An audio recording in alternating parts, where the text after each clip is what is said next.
The silence in our Seattle apartment was deafening as I stared at my phone screen, reading the same message over and over again. Your account balance, $26.73. My hands trembled as I set my morning coffee down, the ceramic mug making a hollow sound against our marble kitchen counter. I, Emma Wilson, was stranded in Maui with less than $30 to my name, while my husband of 1 year was nowhere to be found. Just 12 hours earlier, Mark had kissed me goodnight in our luxury ocean view suite at the Grand Wailea Resort, promising to bring me breakfast in bed for our final morning in paradise. Now, in the harsh light of the Hawaiian morning, I found myself alone with nothing but a hastily written note. I'm sorry, Em. I can't do this anymore. The irony wasn't lost on me. 1 year ago, I'd walked down the aisle toward Mark Thompson, believing I was living a fairy tale. Now, on what should have been a romantic first anniversary celebration, I was living a nightmare. But let me start. From the beginning, because the signs were there all along, I just refused to see them. 6 months ago, Mark started acting different. The changes were subtle at first: late nights at the investment firm, missed calls, and mysterious weekend meetings. I chalked it up to stress from his recent promotion. After all, he'd just made junior partner, and his sister Lisa had warned me that the Thompson men tended to get intense about their careers. Lisa always seemed to have an explanation for her brother's behavior, always ready to smooth things over with a practiced smile and a gentle reminder that I needed to be more understanding. The suggestion for this anniversary trip came from Lisa, too. Mark feels terrible about being so distant lately, she told me over coffee at the Daily Grind, our regular spot in Queen Anne. He wants to make it up to you. Let me help plan something special. I should have known then that something was off. Lisa had never shown much interest in my happiness before, but I was so desperate to recapture the magic of our early relationship that I ignored my instincts. Everything seemed perfect when we first arrived in Maui. Mark was attentive, loving, just like the man I'd fallen in love with.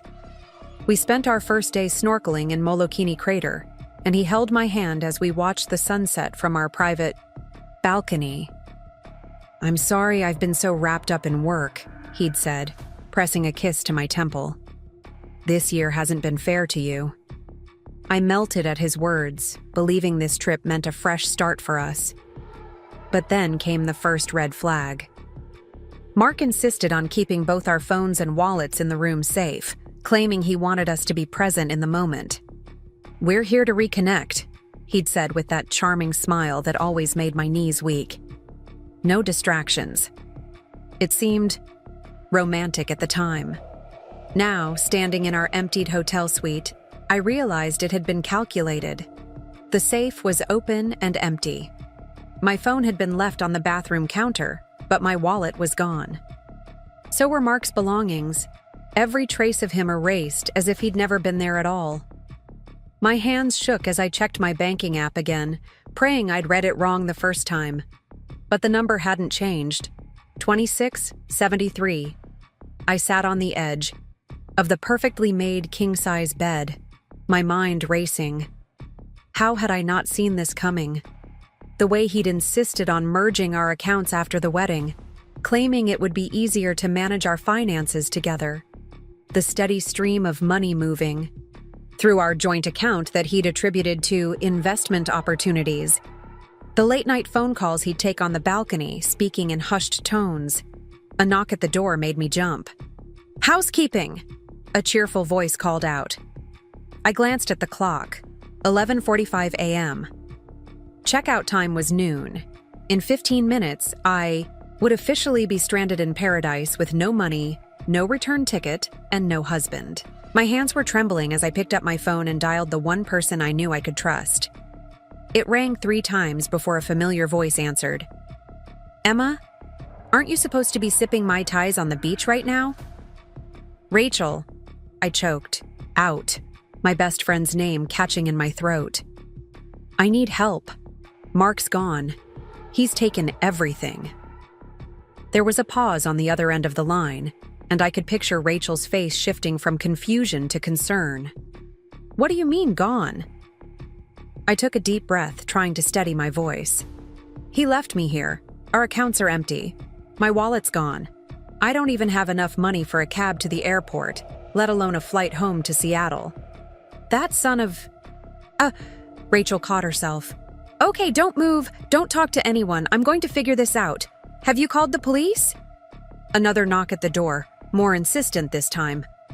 "Ma'am, checkout time is approaching," a male voice called. "Out." "I have to go," I whispered into the phone. "The hotel staff is here. Rachel, I don't know what to do." "Call the front desk," Rachel said firmly. "Tell them what's happened. I'm going to make some calls. Emma, listen to me. This is not your fault. We're going to figure this out." As I ended the call, I caught a glimpse of myself in the floor-length mirror. I was still wearing the white sundress Mark had bought me for this trip, my honey blonde hair pulled back in a loose braid. I looked like any other tourist in paradise, except for the fear I could see creeping into my hazel eyes. I grabbed my phone and the room key, taking one last look around the suite that had gone from romantic getaway to crime scene in the span of a morning. As I walked toward the front desk on shaking legs, I couldn't help but wonder, had any of it been real? The whirlwind romance, the fairy tale wedding, the promises of forever? Or had I just been a pawn in whatever game Mark was playing? The young man at the front desk, Michael according to his name tag, looked up as I approached. "Mrs. Thompson?" he asked with a practiced smile. The name felt like a slap. How many times had I gushed about being Mrs. Thompson, so proud to take Mark's last name, to be part of his family? "My husband," I started, then had to clear my throat. "My husband is gone. He's taken everything, money, credit cards, our return tickets. I don't know what to do." Michael's smile faded, replaced by genuine concern. "Let me get my manager, Mrs. Thompson. Please, have a seat in the lobby." As I sank into a plush chair, watching happy couples stroll past with their beach bags and snorkel gear, my phone buzzed with a text from Rachel. "Called the Seattle PD. They're reaching out to Maui authorities. Hang tight. Help is coming." I closed my eyes, fighting back tears. This wasn't just about being stranded anymore. This was about betrayal, about the complete destruction of everything I thought I knew about my life.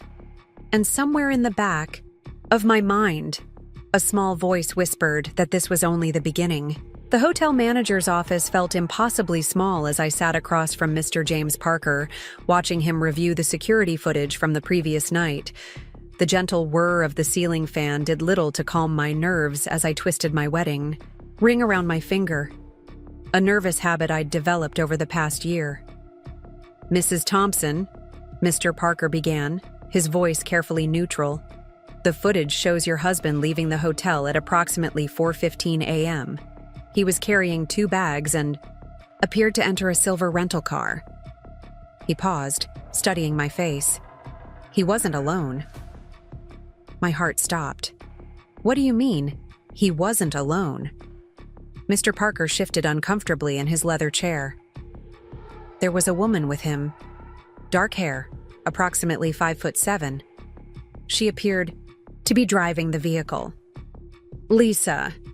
The realization hit me like a physical blow. Mark's sister hadn't just helped plan this trip. She'd been here the whole time. The coffee meetings, the gentle suggestions, the constant reassurances about Mark's behavior, it had all been part of their plan. Officer Sarah Martinez arrived. Shortly after, her presence bringing a small measure of comfort to the chaos my life had become. She took detailed notes as I explained everything: the merged accounts, the missing documents, the empty safe. When I mentioned Lisa's involvement, she leaned forward, suddenly more alert. "Lisa Thompson?" she asked, checking her notes. "We've had reports about someone by that name in connection with similar incidents on other Hawaiian islands. Different names, different hotels, but the pattern." She trailed off, catching herself. Mrs. Thompson, I think there's more to this than a simple marital dispute. As Officer Martinez made calls and Mr. Parker arranged for me to stay in the hotel another night, my phone lit up with a message from an unknown number. My hands shook as I opened it. You really should have listened to your instincts, Emma.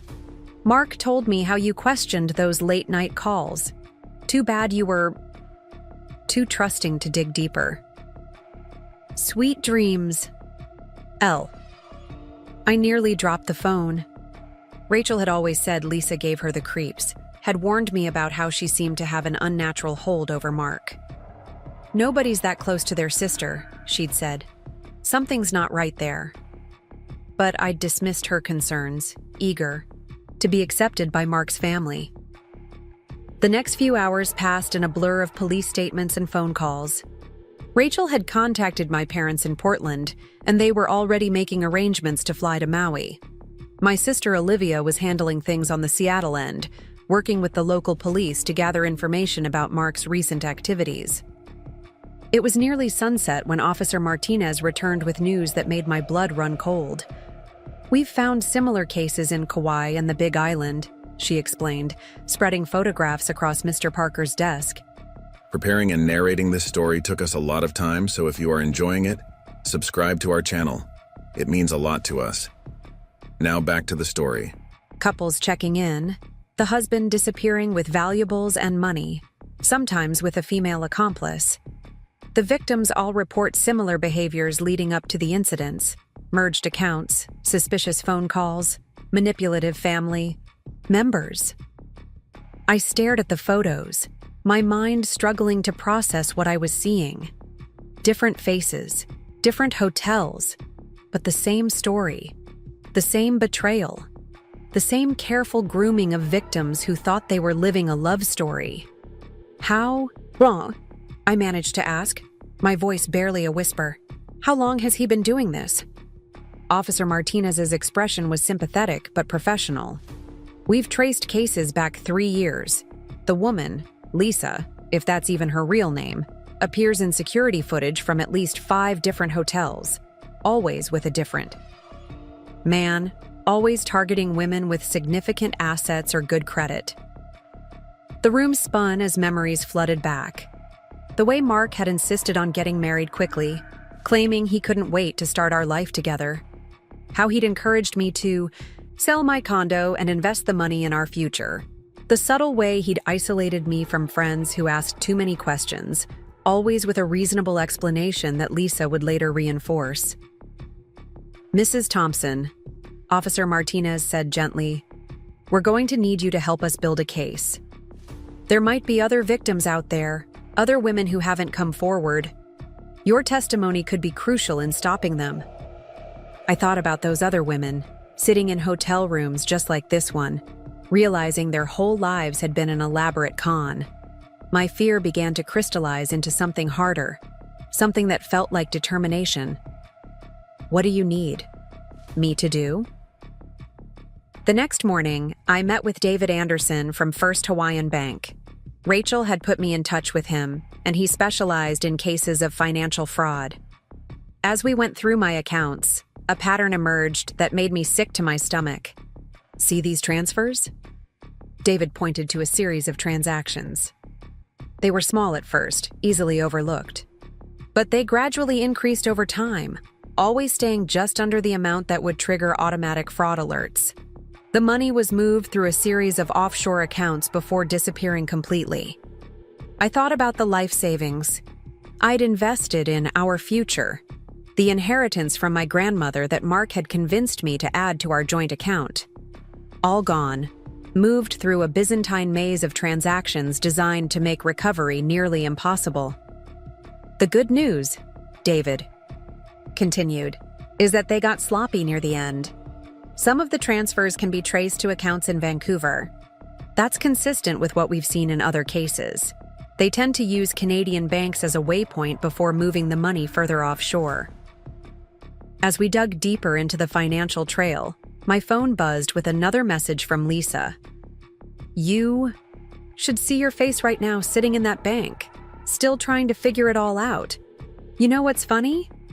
Mark said you were the easiest Mark yet. Teachers are so trusting, he said. Guess he was right. My hands clenched into fists as I showed the message to Officer Martinez, who had joined us at the bank. She immediately began typing on her phone, coordinating with authorities in Vancouver. "This is good," she said. "They're getting cocky. Keep the messages coming. We can use them to track their location." That afternoon, I sat in my hotel room with Rachel on video chat, trying to piece together the timeline of Mark and Lisa's deception. Rachel had been doing some digging of her own, reaching out to mutual friends and acquaintances. You need to hear this," she said, her face serious. "Remember Jenny from the gym? She swears she saw Mark at a bar in Vancouver 6 months ago, with a woman who wasn't you. When I pressed her about it, she admitted she wasn't sure it was him. The guy she saw had darker hair, different style. But now we know they changed their appearances," I finished, thinking of the security footage from other hotels. "They probably have multiple identities, different looks for different cons." "There's more," Rachel continued. "I found their old house in Queen Anne, the one Mark claimed he grew up in. Property records show it was only purchased 3 years ago by a shell company. Everything about their background, their childhood, their family history, it was all fabricated." As Rachel talked, I walked to the balcony, looking out over the same ocean view that had seemed so romantic just days ago. The sun was setting, painting the sky in shades of pink and gold that felt almost obscene in their beauty. How could the world still be so beautiful when my entire life had been revealed as a lie? My phone buzzed again. Another message from Lisa. But this time, something was different. The preview showed an image, and my heart nearly stopped when I opened it. It was a photo of Mark and Lisa, but not as I knew them. In this picture, their hair was different. Their styling completely changed. They were standing in front of a different luxury hotel, their arms around another woman who was beaming at the camera. The message below the photo read, "Since you're being such a good sport about all this, thought you might like to see what's coming for the next lucky girl.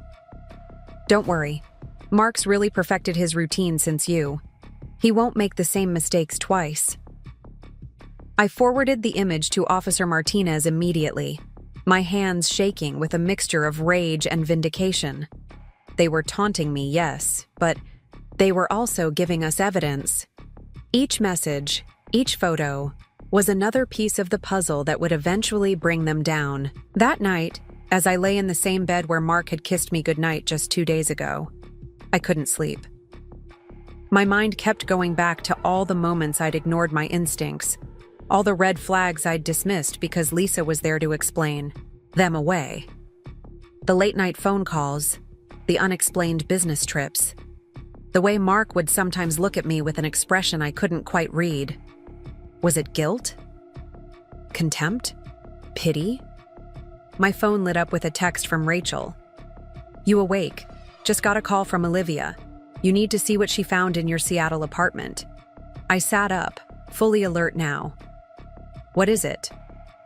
"Hidden compartment in Mark's home office. False bottom in one of the drawers. Passports, ID cards, different names, but all with his photo. And M. There are files, detailed notes about other women, their habits, their assets, their vulnerabilities. You weren't the first, and from what Lisa's been saying, they don't plan for you to be the last." I thought about the woman in the photo Lisa had sent, smiling unknowingly between 2 predators. She had no idea what was coming, just as I hadn't. But maybe, just maybe, we could stop them before they destroyed another life. "Rachel," I said, my voice stronger than it had been in days, "I need you to do something for me. Call Officer Martinez. Tell her everything you found, and then I need you to help me set a trap." The pieces were falling into place now. Mark and Lisa's cockiness, their taunting messages, their need to show off their success, it could all be turned against them. They thought they were playing with a broken victim, someone too devastated by betrayal to fight back. They had no idea that with every message, every photo, every mocking word, they were giving me exactly what I needed to bring them down. As I finally drifted off to sleep, I thought about the woman I'd been just days ago. Trusting, naive, desperately, in love with a man who had never really existed. That woman was gone now, replaced by someone stronger. Someone who understood that sometimes the greatest betrayals can lead to the most powerful transformations. My phone buzzed one last time. Another message from Lisa. "Sweet dreams, Emma. Tomorrow's another day in paradise." I smiled grimly in the darkness. Yes, tomorrow was another day. And it would bring them one step closer to facing justice for every life they'd destroyed, every heart they'd broken, every dream they'd shattered in their endless pursuit of their next mark. But first, I had to understand exactly what I was dealing with. Tomorrow would begin with a visit to every hotel on their trail, every scene of their previous cons. I needed to know their patterns, their preferences, their weaknesses, and somewhere in all that information, I would find what I needed to stop them once and for all. The gentle sound of waves crashing against the shore drifted through my open balcony door, a constant reminder that I was still stranded in what should have been paradise. But maybe, just maybe, this paradise would become their prison instead. Morning sunlight streamed through the hotel room windows as I stared at my laptop screen, scanning through dozens of photos Officer Martinez had sent over. Each image told the same story with different faces: happy couples checking into luxury resorts across Hawaii, followed by security footage of solitary women discovering they'd been conned. The timestamps stretched back 3 years, painting a pattern of calculated deception that made my stomach turn. A knock at my door made me jump. It was Michael, the hotel staff member who'd been helping me since day one. "Mrs. Wilson," he said, quickly correcting himself from using my married name. "There's someone here to see you." "Rebecca Foster? She says she's a travel agent." My heart rate quickened. Rebecca Foster had been the agent who'd booked our anniversary trip. Or so I'd thought. When I walked into the hotel lobby, I found a petite woman in her 50s waiting anxiously, clutching a leather portfolio. "Emma?" she said, her voice trembling slightly. "I'm so sorry to disturb you, but when I saw the police bulletin, I think I have information you need to see." She opened her portfolio, revealing a stack of booking records. 3 years ago, I helped the police investigate a similar case in Kauai. The couple seemed so in love, but then Rebecca's voice trailed off as she pulled out a photograph. My breath caught in my throat. The man in the photo was undeniably Mark, but with lighter hair and different facial hair. The woman beside him wasn't Lisa this time. It was someone else entirely, someone who shared Lisa's predatory smile. "They work with a network," Rebecca explained, spreading more photos across the coffee table. "Different combinations, different roles, but always the same method. The travel agency booking gives them inside information about their target's financial status, travel patterns, everything they need to plan the perfect con." Officer Martinez arrived as Rebecca was walking me through the documentation. Each booking revealed another piece of the puzzle: credit card numbers that led nowhere, fake IDs that had passed every security check, carefully crafted backstories that fell apart under scrutiny. "The woman who booked your trip," Rebecca said, pulling up an email on her tablet. She used the name Lisa Thompson, but look at the signature line. The email was signed L. Morgan. A quick search revealed similar bookings under variations of the same name: Lauren Morgan, Lily Morgan, Linda Morgan. "Morgan," I whispered, the name triggering a memory. "Mark had a phone call last month. I only heard part of it, but he mentioned something about the Morgan account being ready." Officer Martinez was immediately on her phone, coordinating with her team.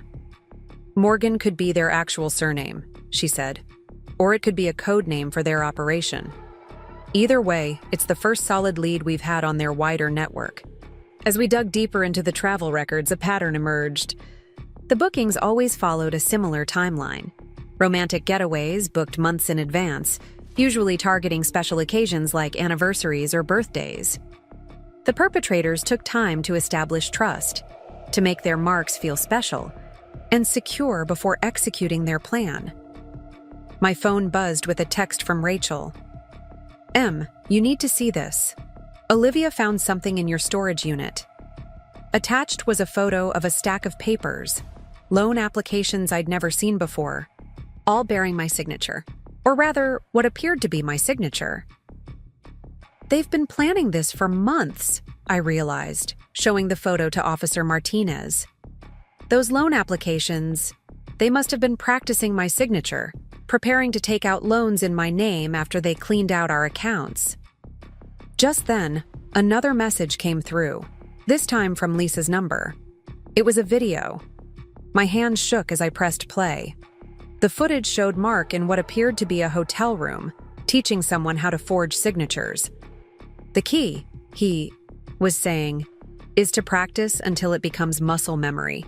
Emma's signature is simple. 3 basic strokes. We can use that. Officer Martinez immediately sent the video to her forensics team. "This is getting too elaborate for a simple con," she mused.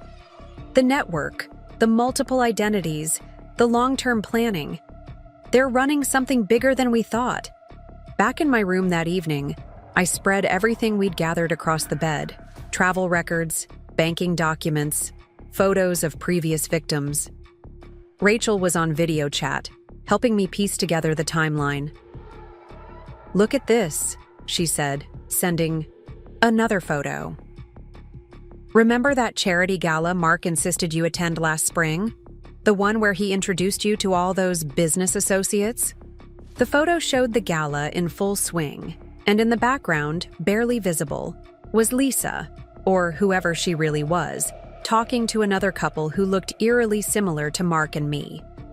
They were scouting, I realized, using the gala to find their next targets. All those couples Mark introduced me to. How many of them were victims? How many were part of the scheme? A soft ding from my laptop interrupted my thoughts. An email from an anonymous address. Subject line: "Thought you might want to see this." Inside was a video file.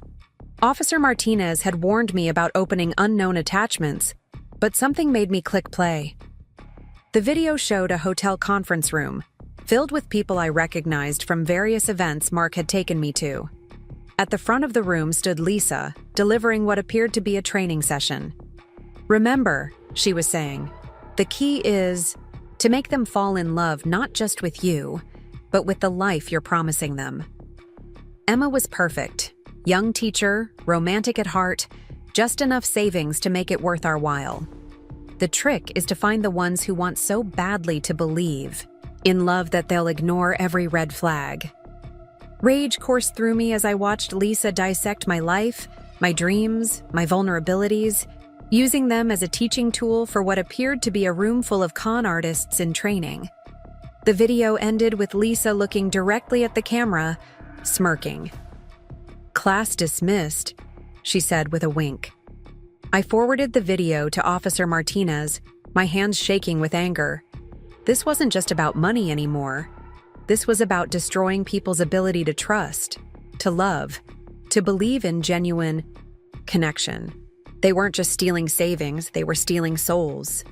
Rachel's voice brought me back to reality. "Em, there's something else. I've been going through your wedding photos." She shared her screen, zooming in on various shots from the reception. "Look at the backgrounds. In every major moment. The first dance, the cake cutting, the toasts. There's someone watching. Different faces, but the same predatory attention. They were all there, weren't they?" The whole network, celebrating their latest successful mark. The realization hit me like a physical blow. My wedding hadn't just been a celebration of love, it had been a graduation ceremony of sorts, Mark's ultimate proof that he could execute the perfect con. Every tender moment, Every heartfelt vow had been a performance for an audience of criminals. A new text from Lisa's number appeared. "Getting warmer, Emma. But you're still missing the biggest piece of the puzzle. Want a hint? Check the guest. List from your engagement party. Pay special attention to the plus ones." I pulled up the photos from our engagement celebration, studying each face with new awareness. Then I saw it, the pattern Rachel had noticed at the wedding. Couples who looked just a little too perfect, who paid just a little too much attention to the other guests. How many of them were part of the network? How many had been targets? Officer Martinez called just as I was about to dive deeper into the photos. "Emma, we've got movement. Vancouver PD just reported activity on one of the accounts we've been monitoring. A large withdrawal from a bank near Granville Street. And there's security footage you need to see." The footage showed Mark entering the bank, but he wasn't alone. The woman with him wasn't Lisa this time. It was someone I recognized from our engagement party. Someone who'd been introduced as a cousin's girlfriend. The network was bigger than we'd imagined, and they were still operating, still targeting new victims. "They're getting sloppy," Officer Martinez noted. "Making withdrawals in person, sending taunting messages. It's like they want us to catch them. Or," I said slowly, a new thought forming, "they want us focused on these transactions while they're planning something bigger. Lisa's message about missing the biggest piece of the puzzle. What if all of this, even getting caught on camera, is just misdirection?" I spent the next few hours reviewing everything we knew, looking for patterns we might have missed. The travel agency bookings, the forged signatures, the network of con artists. It all felt like pieces of a larger scheme. But what? Then it hit me. I called Officer Martinez immediately. "The Morgan account," I said as soon as she answered. "Mark mentioned it was ready last month. What if it's not just a surname or a code name? What if it's a bank?" I could hear typing in the background as Officer Martinez ran the search. "Morgan Stanley," she said after a moment. "There's a private wealth management office in Vancouver, right near where Mark was spotted. And according to their records, there's a significant transaction pending, scheduled for tomorrow morning." My heart raced as the pieces finally clicked into place. The individual cons, the stolen identities, the forged documents, they were all building up to something bigger. Tomorrow morning, they were going to try to execute their master plan, whatever it was. "We need to stop them," I said, already throwing essentials into my bag. "If they succeed with this transaction—" "Emma, no," Officer Martinez cut in. Firmly. "You're not going to Vancouver. Let us handle this."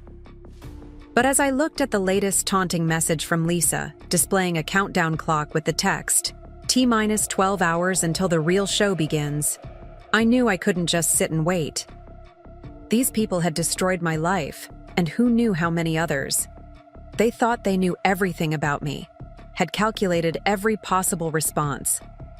What they hadn't calculated was how much stronger you become when you have nothing left to lose.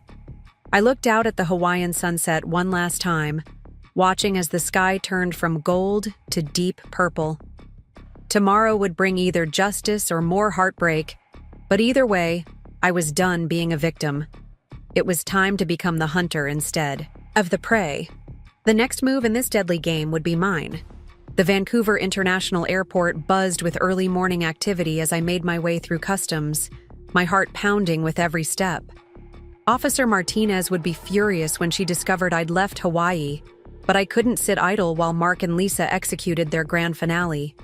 Rachel had helped me book the red-eye flight using her credit card, making sure to keep the transaction off any radar that might alert the network to my movements. Dawn was breaking over the city skyline as my taxi wound through downtown Vancouver's streets. The Morgan Stanley building loomed ahead, its glass exterior reflecting the pink and orange hues of sunrise. According to the intelligence we'd gathered, the major transaction was scheduled for 9 a.m. I had less than 3 hours to position myself. My phone vibrated with a text from an unknown number. For a moment, I thought it might be Lisa, but the Message was different. Coffee shop across from Morgan Stanley. Back booth. Come alone. It was signed simply M. Every instinct told me this could be a trap, but something about the terseness of the message felt different from Lisa's taunting notes. I directed the taxi driver to drop me off a block away from the coffee shop, giving myself time to survey the area.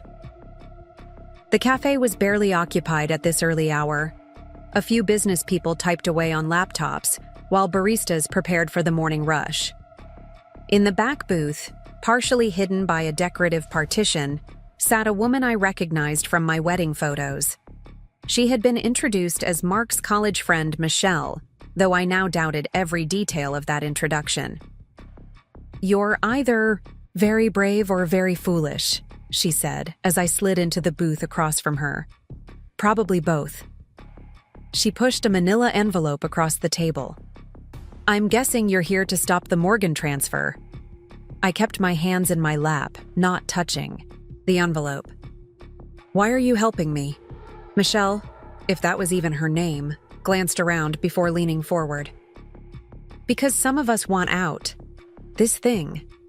It's grown beyond what any of us signed up for. Mark and Lisa, they're not just running cons anymore. They're building something bigger, something dangerous."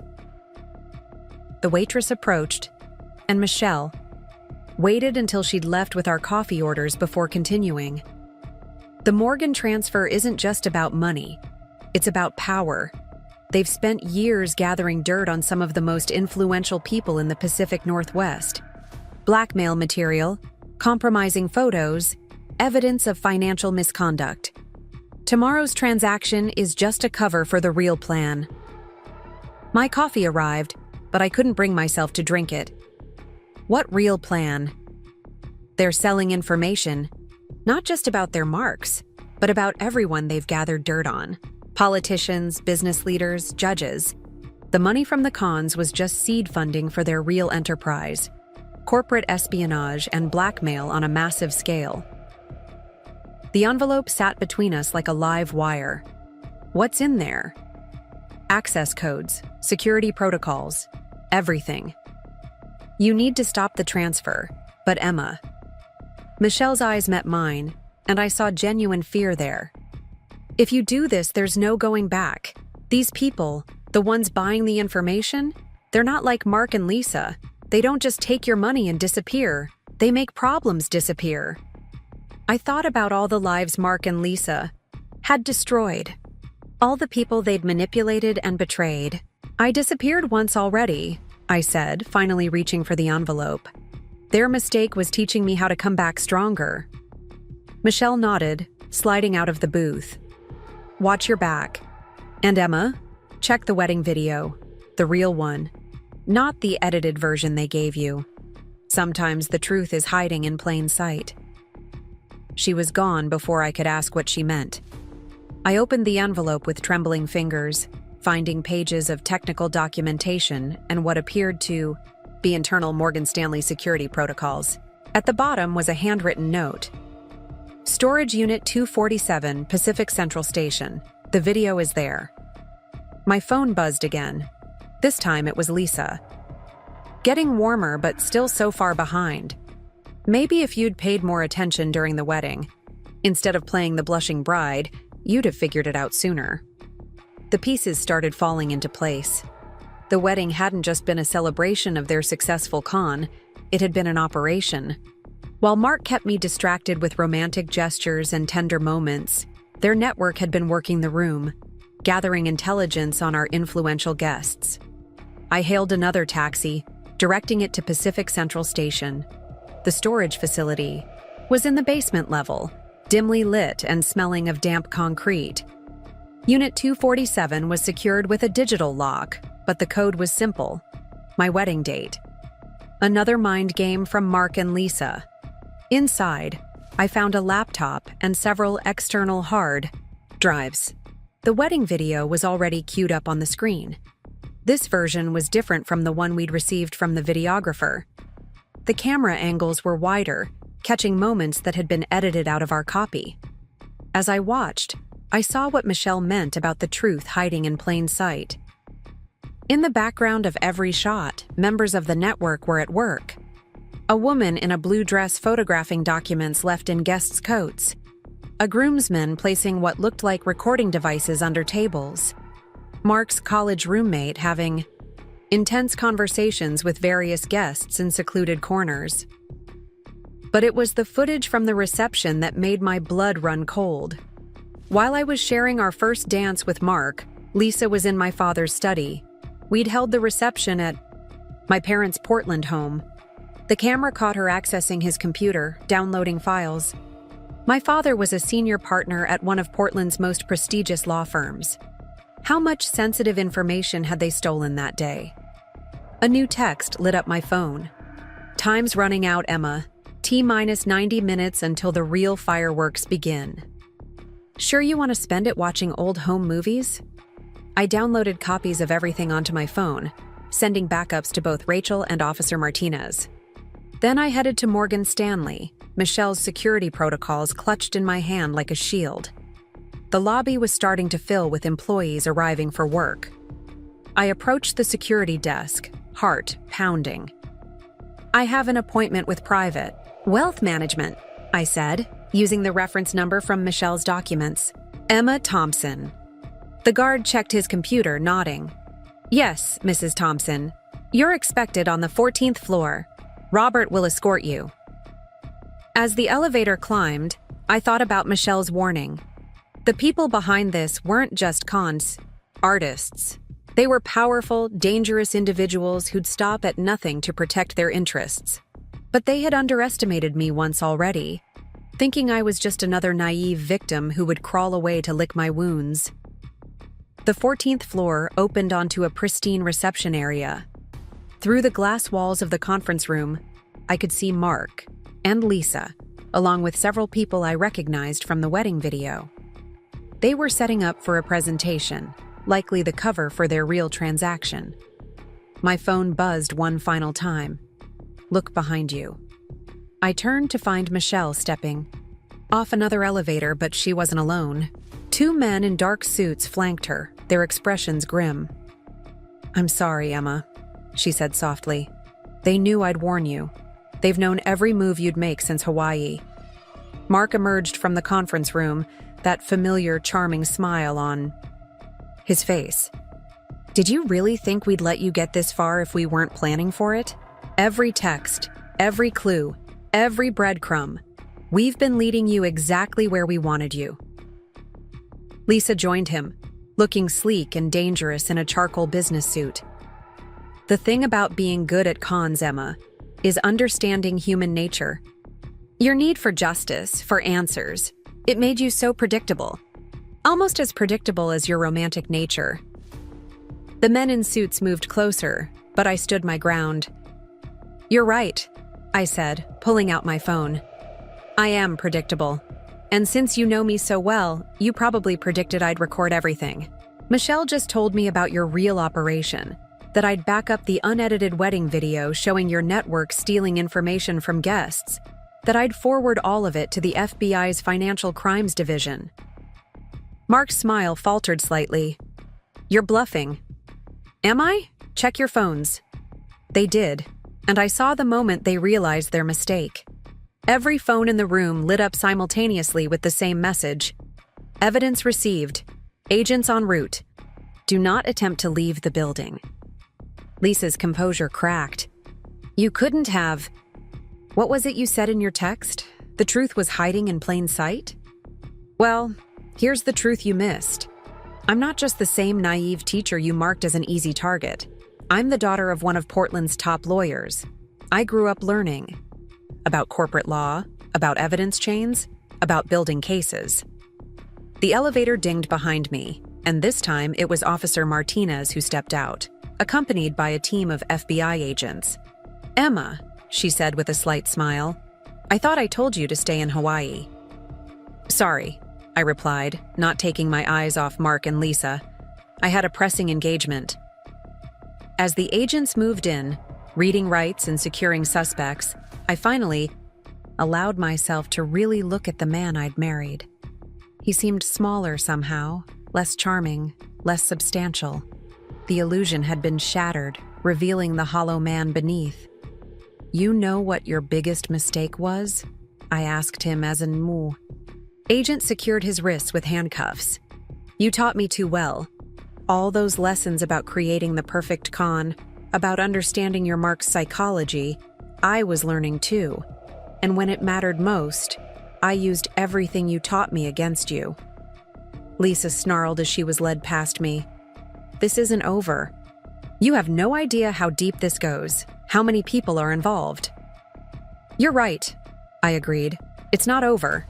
Because now we have your entire network on video, your complete client list, and evidence of every crime you've committed. And I'm going to make sure every single person involved faces justice." The sun was high in the Vancouver sky as I left.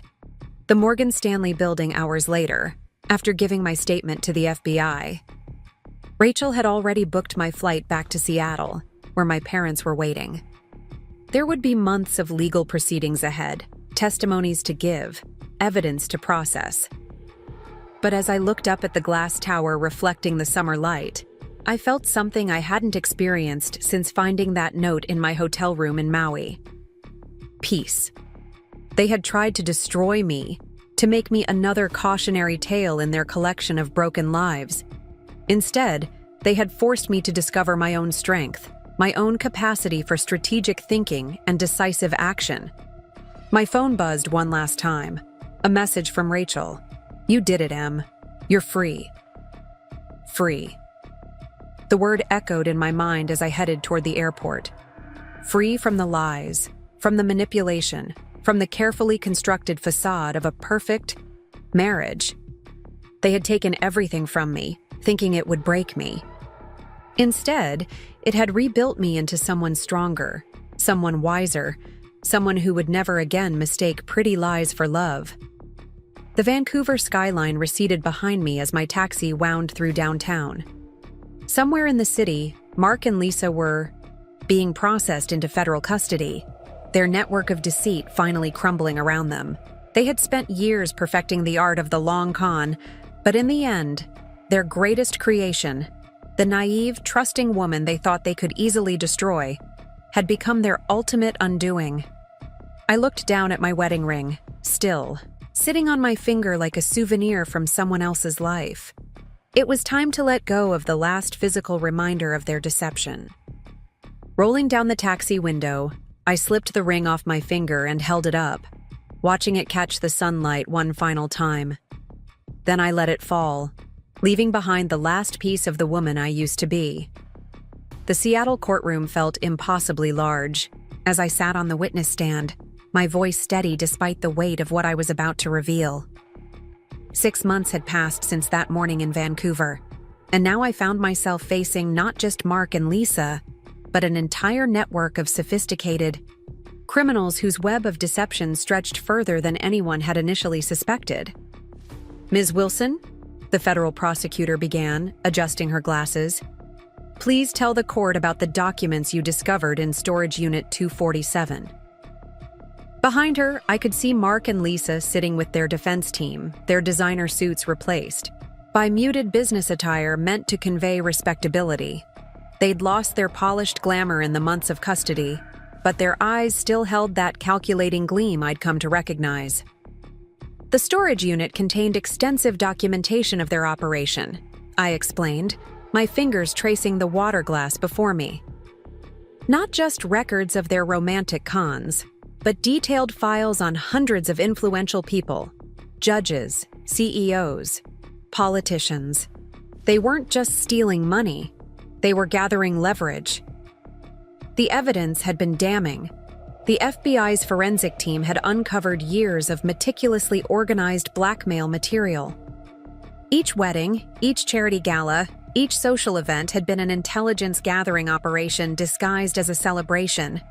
My own wedding video had been just the tip of the iceberg. "And how did you become aware of the storage unit's existence?"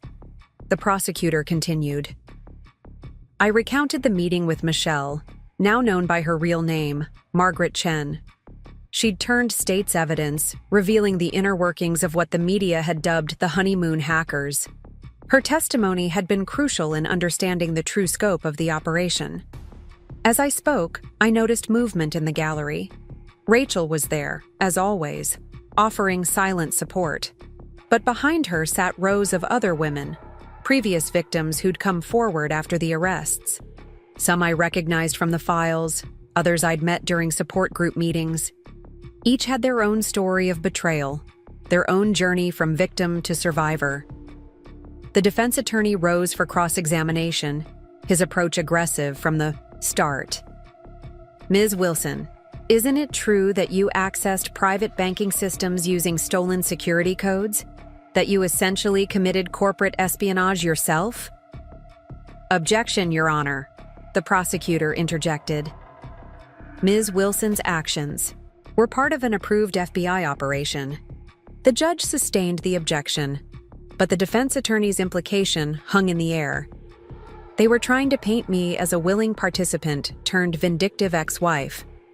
It was a strategy I'd been warned about, but the reality of facing it still stung. During the lunch recess, I found myself in the courthouse bathroom, splashing cold water on my face. The door opened, and I tensed, half expecting Lisa or one of her associates. Instead, it was a woman I'd seen in the gallery, someone I recognized from the files but had never met. I'm Catherine, she said softly. Catherine Morrison. They got me 3 years ago in Portland. Lost everything except my daughter's college. Fund. I'd hidden that in my mother's name. She paused, meeting my eyes in the mirror. I never thought I'd have the courage to face them in court, but watching you up there. Her words trailed off, but I understood. Each testimony, each piece of evidence, was another nail in the coffin of Mark and Lisa's operation. We weren't just seeking justice for ourselves. We were preventing future victims. The afternoon session brought a surprise witness, the real Lisa Thompson. The woman I'd known as Mark's sister was actually Caroline Reeves, a longtime con artist with connections to organized crime. The real Lisa had been living in Arizona, unaware her identity had been stolen and used in numerous fraud schemes. Ms. Reeves, the prosecutor addressed her, please explain to the court how you selected your targets. Caroline's response was chillingly methodical. We looked for specific personality types, intelligent but trusting, successful but lonely, people with enough assets to make it worthwhile, but also with an emotional vulnerability we could exploit. She glanced at me. Teachers were particularly good targets. They're usually intelligent, compassionate, and often have substantial retirement savings. The testimony continued for hours, revealing layer after layer of deception.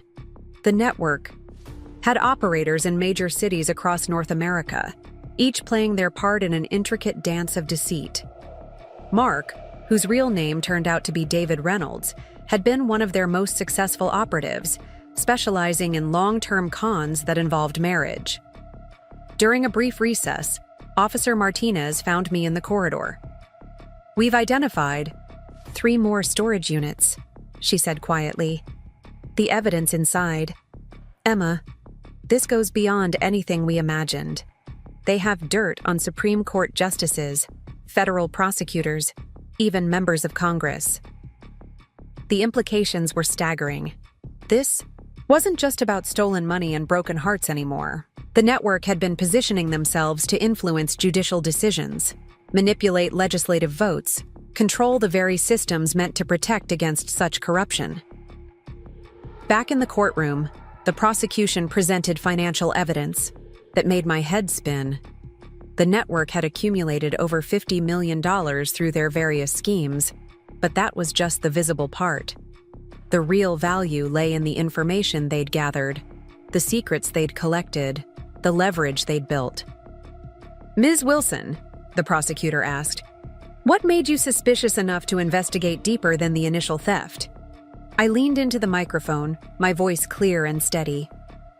It was the little things at first. Inconsistencies in stories, patterns in behavior. But mostly, it was their arrogance. They were so confident in their ability to manipulate people that they got sloppy. They left trails, thinking no one would be brave enough or smart enough to follow them. The defense attorney objected, calling my response speculative, but the damage was done. The jury had seen what I'd seen: the calculated nature of the deception, the cold precision with which they'd targeted their victims. As the day drew to a close, the prosecutor presented her final piece of evidence: a recorded conversation between Caroline and David from the Vancouver operation. Their voices filled the courtroom, discussing their next targets with casual cruelty. "The judge in Portland looks promising," Caroline was saying. "Her son's gambling debts give us the perfect opening. And that prosecutor in Seattle, the one handling the Martinez case? His affair with his law clerk is just begging to be leveraged." The recording continued, revealing plans to manipulate court cases, influence political decisions, and destroy anyone who threatened to expose them.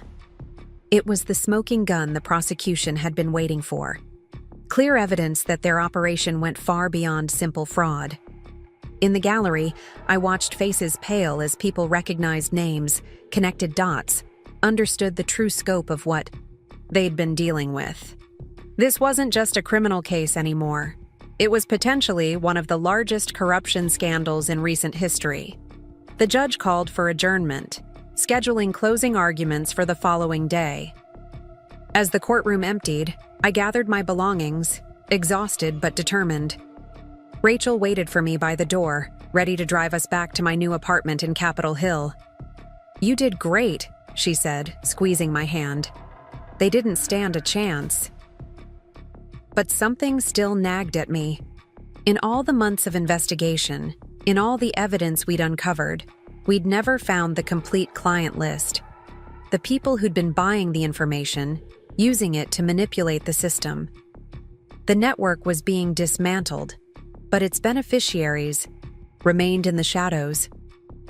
That night, as Rachel and I sat in my living room reviewing trial notes, my phone lit up with a message from an encrypted number. "You've only scratched the surface. Want to go deeper? Tomorrow noon, Pike Place Market? Come alone." I showed the message to Rachel, who immediately shook her head. "No way. It's too dangerous. We should tell Martinez." But I knew this might be our only chance to uncover the rest of the truth. The trial had exposed the mechanics of the operation, but not its ultimate purpose. Who had been pulling the strings? Who had been using the gathered information to influence policy, manipulate markets, control justice itself? "I have to go," I said finally. "We need to know how far this really goes." Rachel argued, but eventually relented, agreeing to be nearby, with Officer Martinez on standby. As I lay in bed that night, unable to sleep, I thought about how far I'd come from that morning in Maui. I was no longer the trusting teacher who'd fallen for a carefully crafted lie. I'd become something else. Someone stronger, more determined, more dangerous to those who dealt in deception. My phone buzzed again. "Sweet dreams, Emma. Tomorrow you'll learn what your perfect marriage was really about. Hope you're ready for the truth." I stared at the message, feeling not fear, but a fierce determination. They thought they'd broken me and Maui, but they'd actually set me free. Free from naivety, free from manipulation, free to become someone who could fight back. Tomorrow would bring new revelations, new dangers, new challenges. But I was ready. The network had taught me well, perhaps too well. They'd shown me how to spot lies, how to gather evidence, how to think 3 steps ahead. Now, I would use everything I'd learned to expose not just the con artists, but the powerful figures who'd been using them to subvert justice itself. The Seattle skyline glittered outside my window. The Space Needle illuminated against the night sky. Somewhere out there, people were nervous about tomorrow's meeting. People with power, with influence, with everything to lose if the truth came out. Let them be nervous, I thought. They asked if I was ready for the truth. The real question was, were they ready for me? Pike Place Market hummed with its usual midday energy as I made my way through the crowds, my heart racing despite my outward calm. Rachel and Officer Martinez were positioned strategically nearby. Rachel blending in among the flower vendors, while Martinez sat at a corner cafe pretending to work on her laptop. The message had specified the famous fish-throwing stand as our meeting point. I arrived early, positioning myself where I could observe approaching figures from multiple angles. Years of teaching had given me an eye for detail and behavior patterns that now served a different purpose. At exactly noon, a woman in a crisp business suit approached. She couldn't have been more different from Caroline's flashy style. Everything about her radiated corporate efficiency. "Follow me," she said without preamble, "and leave your phone here." I'd anticipated this request and brought a decoy phone, leaving my real one with Rachel. I made a show of reluctantly placing the decoy on a nearby ledge. The woman nodded approvingly and led me through the market's winding passages to a service elevator I'd never noticed before. We descended to what appeared to be a private wine cellar beneath one of the market's oldest restaurants. The space was dimly lit but immaculate, with walls of vintage bottles and a massive oak table dominating the center. 3 people waited, there, 2 men and a woman, all exuding the same aura of quiet power as my guide. "Ms. Wilson," the older man spoke first, his voice carrying a slight Boston accent. "Thank you for coming. I'm Senator James Morrison." He didn't introduce the others, but I recognized the woman, Judge Patricia Lancaster, recently nominated to the Federal Appeals Court. The younger man remained a mystery, but his bearing suggested military or intelligence background. "Why am I here?" I asked, remaining standing despite the empty chair they'd clearly left for me. The senator smiled, but it didn't reach his eyes. "Because you're dangerously close to uncovering something that could destabilize not just a few corrupt officials, but the entire Western Seaboard's power structure. We'd like to offer you an alternative to that outcome." Judge Lancaster spoke next, her tone measured. "What you've uncovered with Mark, or David, as you now know him, and Caroline's network is merely the surface layer. Their operation was designed to appear criminal while serving a much more complex purpose. We call it Project Mirror," the younger man said, speaking for the first time. "A carefully orchestrated system of checks and balances, ensuring that power remains in the hands of those who understand how to wield it responsibly." The implications slowly dawned on me. "You're saying the network was working for you? That all those cons, all those ruined lives were part of some government operation?" "Not government," Senator Morrison corrected. "Think of us as concerned citizens with the resources and vision to maintain order. The information gathered by the network doesn't just give us leverage, it gives us the ability to prevent chaos, to guide policy in productive directions." Judge Lancaster leaned forward. "Your marriage to David wasn't random, Emma. We chose you specifically because of your position at Seattle Prep, the children of some of the most influential families in the Pacific Northwest pass through your classroom. You were meant to be our eyes and ears in that world." My mind raced back to all the parent-teacher conferences, the casual conversations with students about their families' activities. How much information had I unknowingly passed to Mark during our marriage? "Why tell me this now?" I asked, though I was beginning to understand. The younger man smiled. "Because you've proven yourself exceptional. Most Marks either crumble or seek simple revenge. You methodically dismantled a complex operation, demonstrated strategic thinking, and showed remarkable resilience. We're offering you a chance to join us, to be part of the solution rather than another voice crying corruption." A folder appeared on the table between us. Inside were documents detailing a new identity, a position at a prestigious private school in Washington, DC-1 and bank accounts with balances that made me dizzy. All I had to do was walk away from the trial, issue a statement recanting my testimony, claim emotional stress had clouded my judgment. And if I refuse? Senator Morrison's smile faded. Then the truth about your father's involvement in the Patterson case comes out. You remember that case, don't you? The one that made his career? Amazing how certain evidence vanished, how key witnesses changed their stories. My blood ran cold. They were threatening to destroy not just me, but my entire family. The Patterson case had been my father's proudest achievement, a corruption case that had cleaned up Portland's dock workers' union. If what they were implying was true. I need time to think, I said, buying myself precious seconds to process everything. You have until midnight, Judge Lancaster replied. After that, things will be set in motion that can't be stopped. As my guide led me back through the market's maze, my mind was already racing through possibilities. They thought they were offering me a choice between power and destruction, but they'd made a crucial mistake. They'd revealed themselves, shown their hand, assumed I was alone. Back in the market's main thoroughfare, I retrieved the decoy phone and made my way to the rendezvous point with Rachel and Martinez. As I walked, I noticed things I hadn't before.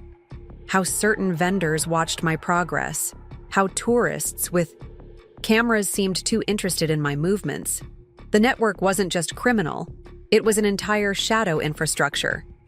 Rachel's flower stall came into view, and I gave our predetermined signal, adjusting my hair twice. Within moments, she and Martinez had flanked me, creating a barrier between me and any observers as we made our way to Martinez's unmarked car. Well? Rachel asked once we were safely moving through downtown traffic. I took a deep breath and revealed everything. Project Mirror, the true purpose of the network, the threats against my family.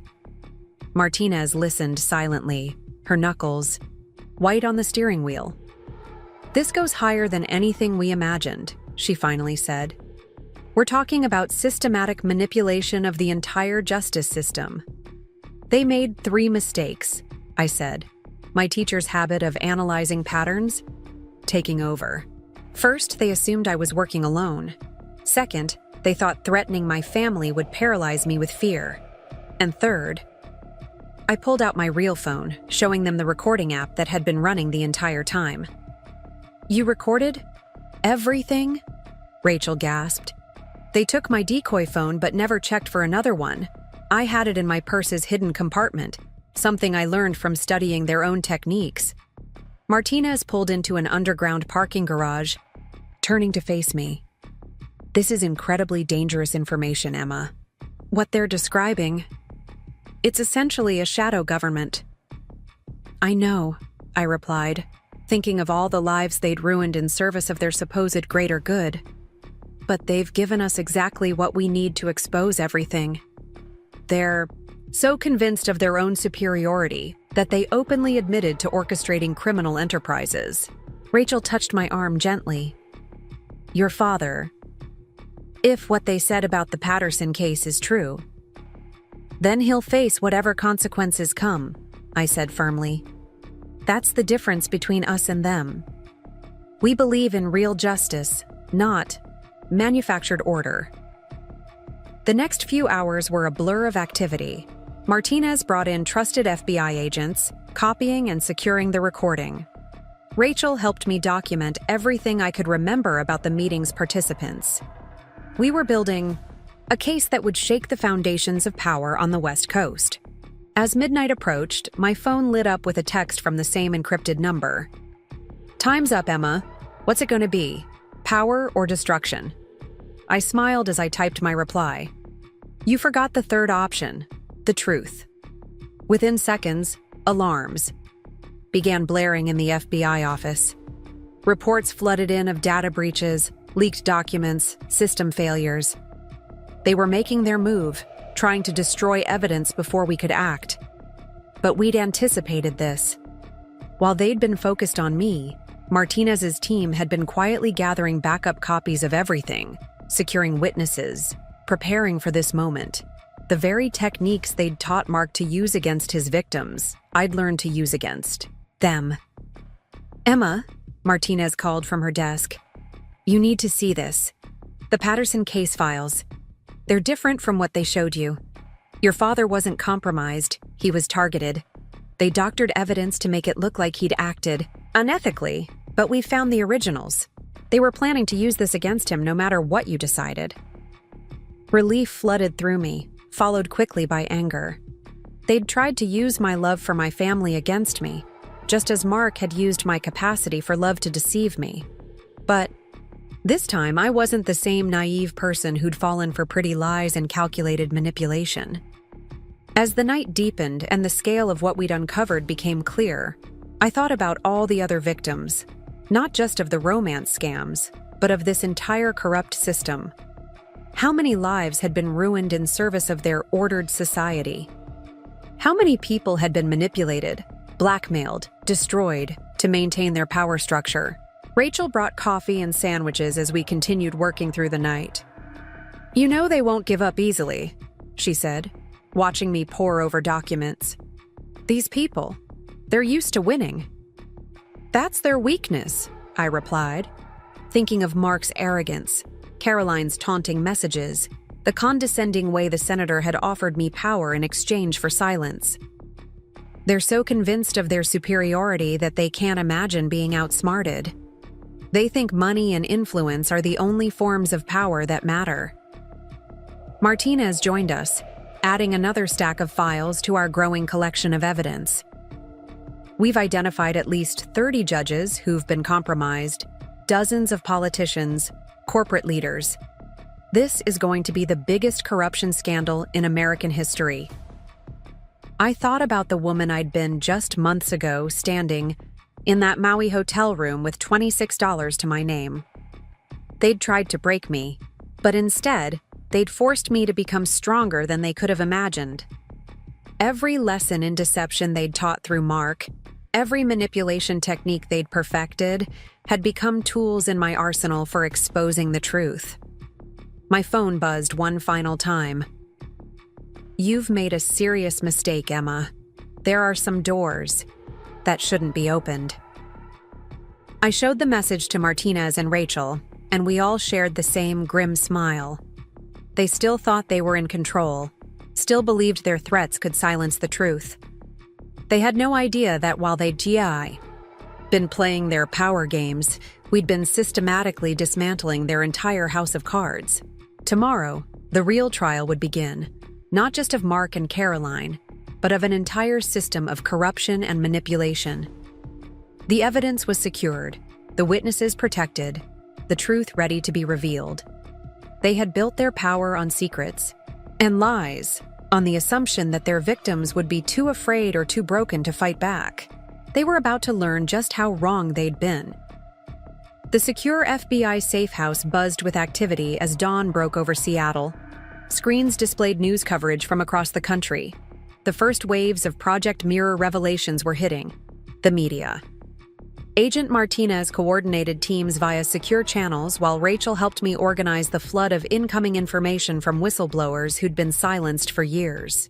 My father arrived from Portland at sunrise, his face drawn with concern and determination. The proof we'd uncovered about his case had been a turning point, evidence that Project Mirror had been manipulating the justice system long before they'd targeted me through Mark. "The Attorney General just authorized a multi-state task force," he announced, setting his briefcase on the conference table. "They're moving on locations in Washington, Oregon, and California simultaneously." "But Emma..." He paused, his expression grave. "Judge Lancaster disappeared an hour ago. Her security detail found her home empty, signs of a hasty departure." The news sent a ripple of tension through the room. Judge Lancaster had been our strongest link to the upper echelons of Project Mirror. Her flight suggested they were implementing contingency plans we hadn't anticipated. My phone lit up with an encrypted message. "Congratulations on moving your pieces so effectively. But did you really think we wouldn't have a failsafe? Check the Seattle Prep Registry from your teaching days. Pay special attention to the parent. Contact information." The blood drained from my face as I pulled up my old class records. There, buried in emergency contact forms and field trip permissions, was a pattern I'd missed completely. Certain parents, ones I now recognized as Project Mirror operatives, had systematically placed their children in my class over the years.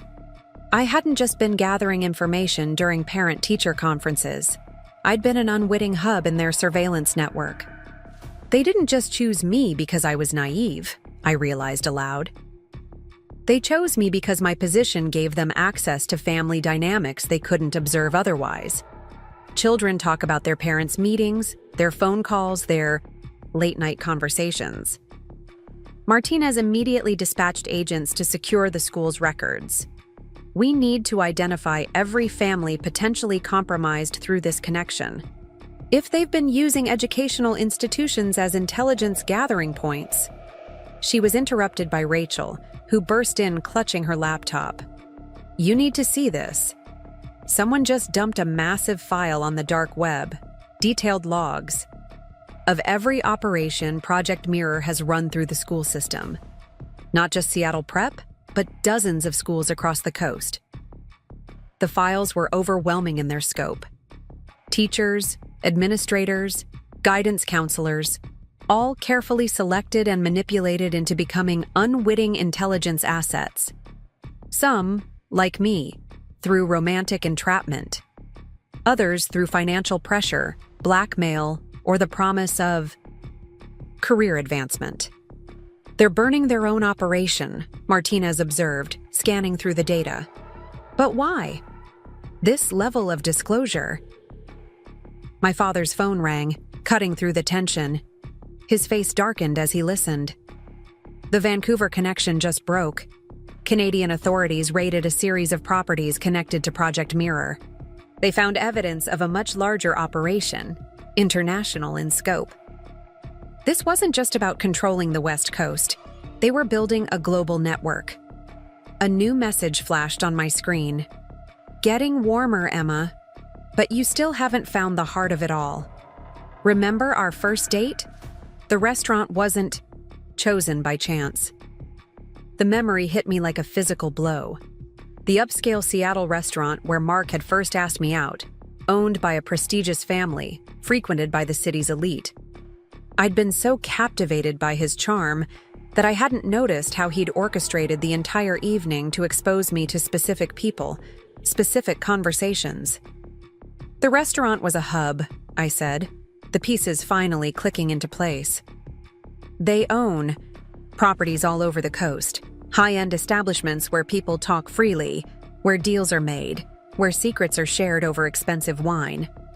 Rachel was already pulling up property records. The same investment group owns dozens of similar venues, hotels, restaurants, private clubs. They've created a network of listening posts disguised as luxury establishments. Martinez mobilized teams to secure the locations, but I knew we were missing something. Project Mirror wouldn't be exposing their own infrastructure without a reason. They were leading us somewhere, but where? The answer came from an unexpected source. A junior agent burst in, waving a printout. We found something in the Patterson case files, a connection to an old shipping company, Western Maritime Alliance. They've been dormant for years, but their corporate structure matches the pattern we're seeing in Project Mirror's operations. My father's expression changed. Western Maritime. They were peripheral players in the dock workers case. I never could prove their involvement, but... Pull up their records, Martinez ordered. Within minutes, we were staring at a complex web of shell companies and hidden ownership stakes. Western Maritime Alliance wasn't just a shipping company. It was the original foundation of Project Mirror's empire. The ports, I breathed, understanding dawning. They control the ports. That's how they've moved their operations internationally, without detection. The luxury venues gather intelligence. The schools provide social mapping, but the ports. That's their real power base. As if on cue, alerts began flooding in. Port authorities up and down the coast were reporting anomalies. Missing shipping containers, altered manifests, entire cargo holds that didn't match their documentation. They're not just burning the operation, Martinez realized. They're extracting something. something big enough to need their entire maritime infrastructure to move it. Rachel tracked the alerts on a digital map, a pattern emerging. The discrepancies all lead to a single container ship leaving Seattle in 6 hours, the Meridian Star. My phone buzzed again. Very good, Emma. You're finally asking the right questions. Care to see what a decade of Project Mirror's real work looks like? The Meridian Star awaits. Come alone, or what's on board disappears forever. Martinez immediately began organizing an intercept operation, but I knew we were running out of time. Project Mirror had spent years building their intelligence empire, gathering secrets and leverage. Whatever was on that ship represented the culmination of their work. I have to go, I said, cutting through the tactical discussion. They'll scuttle the ship if they detect law enforcement. We need to know what they're trying to move. Absolutely not, my father protested. Emma, these people, they're desperate now, dangerous. But I met his eyes steadily. They taught Mark how to manipulate people. Mark taught me everything he knew, thinking I was just an adoring wife learning to understand his work. I can handle them. Martinez hesitated, then nodded slowly. We'll keep our distance, but we'll be ready. The minute we confirm what's on that ship. I'll signal you, I promised, already gathering what I'd need. Rachel hugged me fiercely, slipping something into my pocket. A small tracking device, disguised as a compact mirror. The drive to the port felt surreal. Security waved me through with practiced indifference, more evidence of Project Mirror's influence. The Meridian Star loomed ahead, a massive cargo vessel that would soon attempt to smuggle a decade of secrets out of the country. As I approached the gangway, a familiar figure emerged from the shadows. Michelle, or Margaret Chen, as we now knew her. She looked different from our last meeting, harder somehow. They said you'd come, she said simply. Some of us bet against it, but the senior partners. They insisted you wouldn't be able to resist solving the final puzzle. And what puzzle is that? She smiled thinly. Come see for yourself. Welcome to Project Mirror's true legacy. The ship's interior was a maze of corridors and sealed containers. Margaret led me deeper into its bowels, where the regular cargo holds gave way to something else entirely. A sophisticated command center hidden within the vessel's structure. And there, surrounded by screens and servers, stood Senator Morrison and the mysterious young man from our previous meeting. But it was what the screens displayed that made my blood run cold. Real-time feeds from thousands of sources: homes, offices, schools, government buildings. Project Mirror hadn't just been gathering leverage. They'd created the most extensive private surveillance network in history. Beautiful, isn't it? Morrison asked, gesturing at the displays.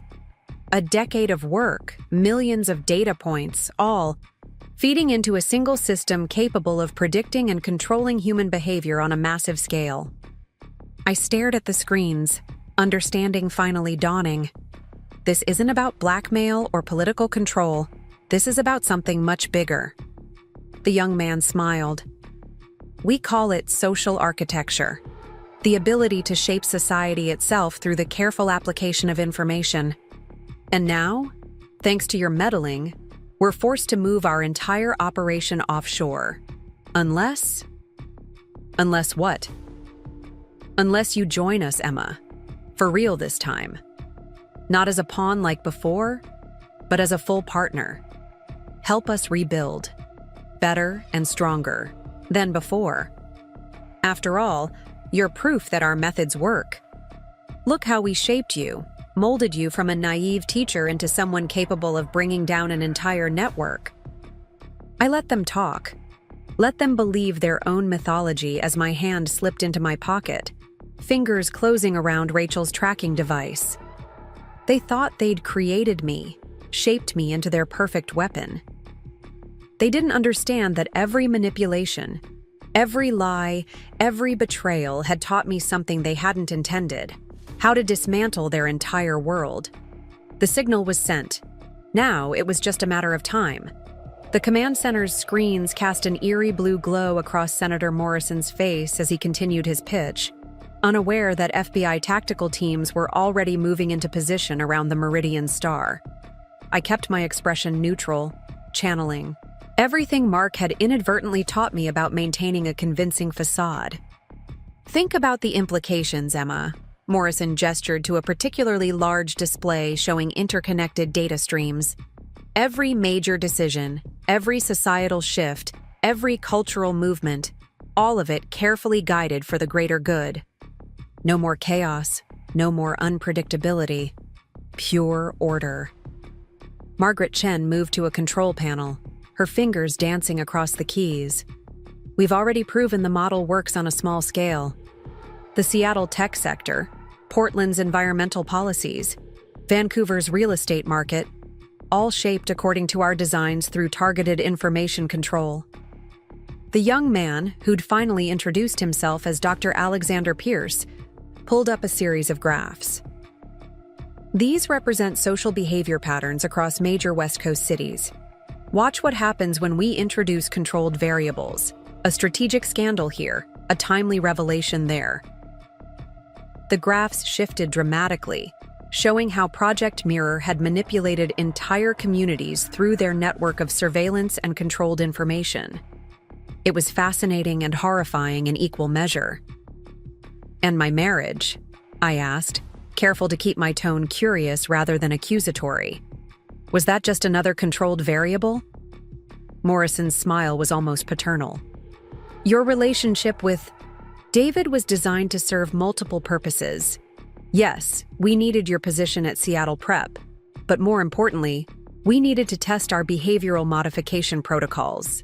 Everything, from your initial meeting to the final betrayal in Maui, was choreographed to transform you into someone capable of understanding our vision." My earpiece crackled softly. Martinez's team was in position. I just needed to keep them talking, keep them revealing more of their operation. "The other victims, were they all part of the same experiment?" "Victims is such a limited perspective," Pierce interjected. "Think of them as participants in humanity's greatest evolutionary leap. Some were meant to be broken, others strengthened. You, Emma, exceeded all expectations. You turned adversity into advancement, precisely as our models predicted." A subtle vibration from my phone indicated that Rachel had successfully infiltrated the ship's communication system. One more minute was all we needed to complete the electronic intrusion. "Show her the Nexus," Morrison commanded, and Margaret typed rapidly at her station. The screens shifted to display what looked like a massive neural network. "This is the culmination of Project Mirror, a predictive AI system fed by our surveillance network. It doesn't just track behavior, it anticipates it, shapes it, controls it." The scale of their ambition was staggering. They hadn't just built a blackmail operation or a political manipulation scheme. They'd created a system designed to control the very fabric of society. "Why tell me all this?" I asked, buying more precious seconds. "Why risk exposing everything?" Pierce's expression turned calculating. "Because the system has predicted every possible outcome of this situation, and in each successful scenario, you join us.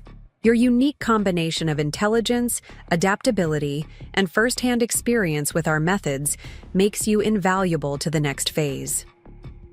A notification flashed across one of the smaller screens, a security alert that Margaret quickly dismissed. The FBI's cyber team had begun their infiltration of Project Mirror's databases. "And if I refuse?" I kept my voice steady, though my heart was racing. Morrison's smile faded slightly. "That would be unfortunate.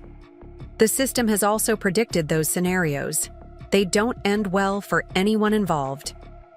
The young man moved to another console, pulling up what appeared to be contingency protocols. "We've prepared for every possibility, Emma. Right now, similar facilities exist on vessels in ports across the globe. If this location is compromised, the entire operation transfers seamlessly to backup sites. You can't stop what we've built. You can only choose whether to be part of it. Ooh, my earpiece crackled again, the signal to move. But before I could respond, new alerts began flooding the screens.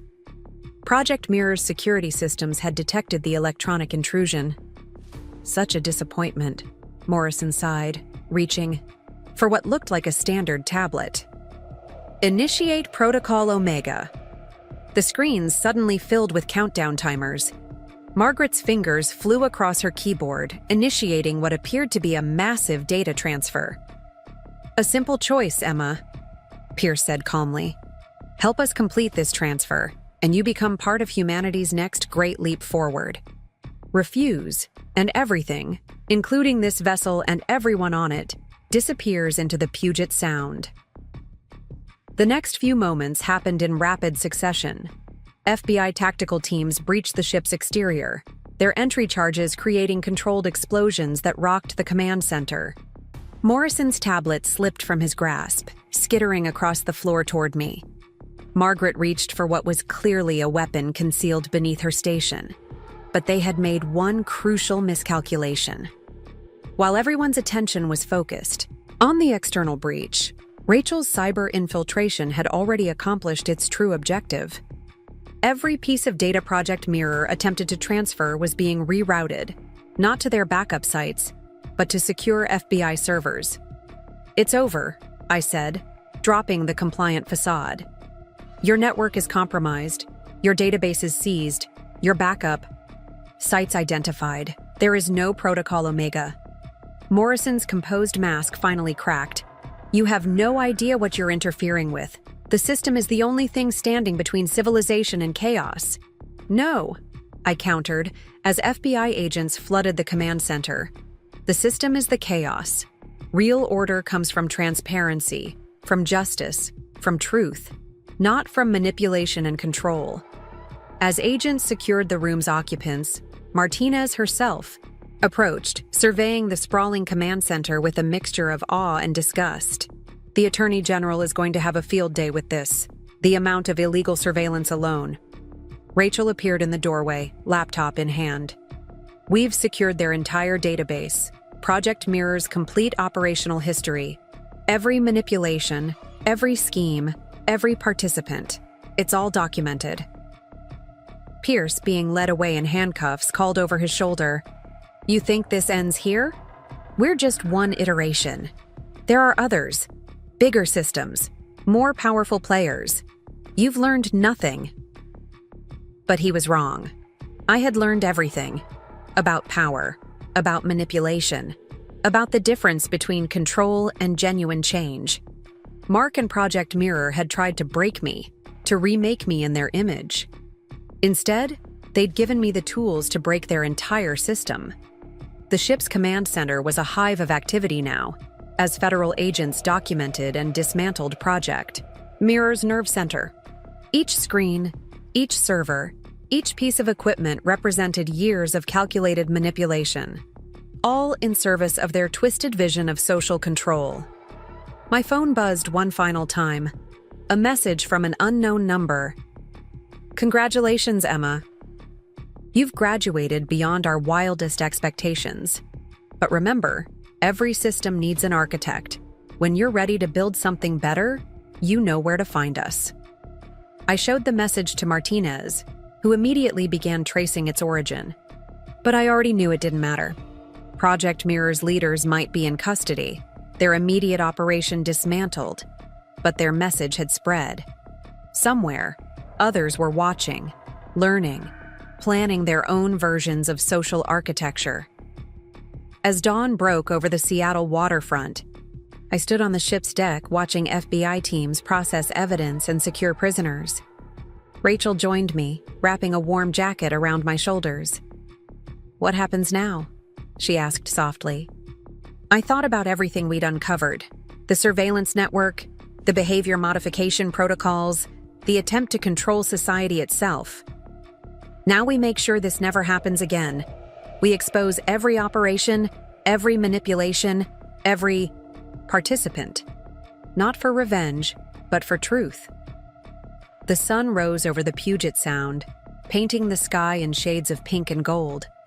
Somewhere in a federal holding facility, Mark, or David, or whatever his real name was, would be learning about the fall of the organization he'd served so faithfully. The man who'd thought he could break me, remold me, use me as a pawn in their grand scheme. The irony wasn't lost on me. In trying to create their perfect system of control, Project Mirror had instead created their own downfall. They'd taught their operatives too well, shown them all the mechanisms of manipulation and power. And in me, they'd created something they never intended. Someone who could see through their illusions, dismantle their schemes, and expose their entire operation to the light of day. Martinez approached with a tablet displaying news headlines, already breaking across the country. Project Mirror exposed. Massive surveillance network uncovered. FBI raids reveal international social control operation. Seattle teacher brings down criminal empire. But this wasn't the end. It was just the beginning of a much larger fight. Not against any single organization, but against the very idea that society could or should be controlled through manipulation and deceit. The Meridian Star, once meant to smuggle Project Mirror's operation to safety, would instead become evidence of their downfall. And I, the naive teacher they'd tried to use as a pawn, had become something entirely different, a symbol of resistance against those who would try to architect humanity's future through lies and manipulation. As federal agents continued their work around us, I thought about all the other victims out there, not just of Project Mirror, but of every system that sought to control through deception. They deserved to know the truth. They deserved to understand how these mechanisms of control operated, and I would make sure they learned everything. 6 months after the raid on the Meridian Star, I sat in a federal courthouse in Washington, D.C., preparing to testify before a Senate Intelligence Committee. The room buzzed with tension as journalists and spectators filed in, all eager to hear first-hand accounts of Project Mirror's operations. Senator Elizabeth Chen, no relation to Margaret, led the questioning. Her reputation for incisive investigation had made her the perfect choice to head the committee investigating social manipulation networks. The elegant wood-paneled chamber felt impossibly large as I took my seat at the witness table. Ms. Wilson, Senator Chen began, her voice carrying clearly through the room. Please tell the committee about the educational recruitment aspect of Project Mirror's operations. I leaned into the microphone, my hands steady despite the gravity of the moment. Project Mirror deliberately targeted educators, particularly those with access to influential families. They understood that teachers often have unique insights into family dynamics, power structures, and potential pressure points within communities. The testimony I was about to give would expose not just Project Mirror, but similar operations we'd uncovered across the country. Rachel, sitting in the gallery, gave me an encouraging nod. She'd spent months helping me compile evidence, tracking patterns of manipulation that stretched from coast to coast. We've identified at least 37 schools where Project Mirror placed operatives, I continued. These weren't just random placements. They specifically chose institutions that served the children of politicians, judges, business leaders, anyone with significant influence or access to sensitive information. The committee members studied the documents before them, detailed breakdowns of how Project Mirror had weaponized the education system. Through seemingly innocent parent-teacher conferences, school events, and casual conversations, they'd built an unprecedented intelligence network. A new senator, freshly appointed after his predecessor's implication in the scandal, leaned forward. And these operatives, they were all recruited through methods similar to your experience? Not all, I replied, thinking of the various victims we'd interviewed. Some were manipulated through financial pressure, others through blackmail. But the common thread was always the same. They identified people with access to information and systematically worked to control them. The hearing continued for hours as I detailed Project Mirror's methodologies. Each revelation drew gasps from the audience.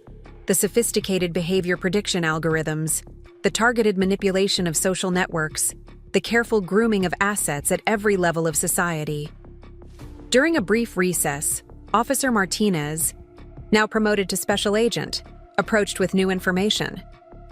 "We've just received confirmation from Interpol. They've located Judge Lancaster in Montenegro.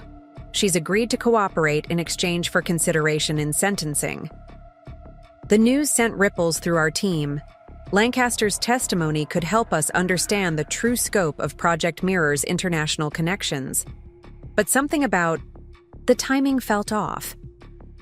Back in session, Senator Chen introduced new evidence: financial records showing massive transfers to educational foundations across Europe and Asia. Ms. Wilson, in your expert opinion, could these transactions indicate similar operations internationally? Before I could answer, my phone vibrated with an encrypted message. "You're asking the wrong questions, Emma. The schools were never the endgame. Look deeper. Remember the children's art program?" The message hit me like a physical blow. The annual student art exhibition at Seattle Prep, a seemingly innocent showcase of creativity that Project Mirror had insisted on sponsoring. I'd helped organize it, proud of giving my students a platform for expression. "Senator," I said, my mind racing, "I need to amend my previous testimony. The educational system wasn't just about gathering intelligence. They were using student art programs to embed coded messages in plain sight." The committee chambers erupted in murmurs as I explained.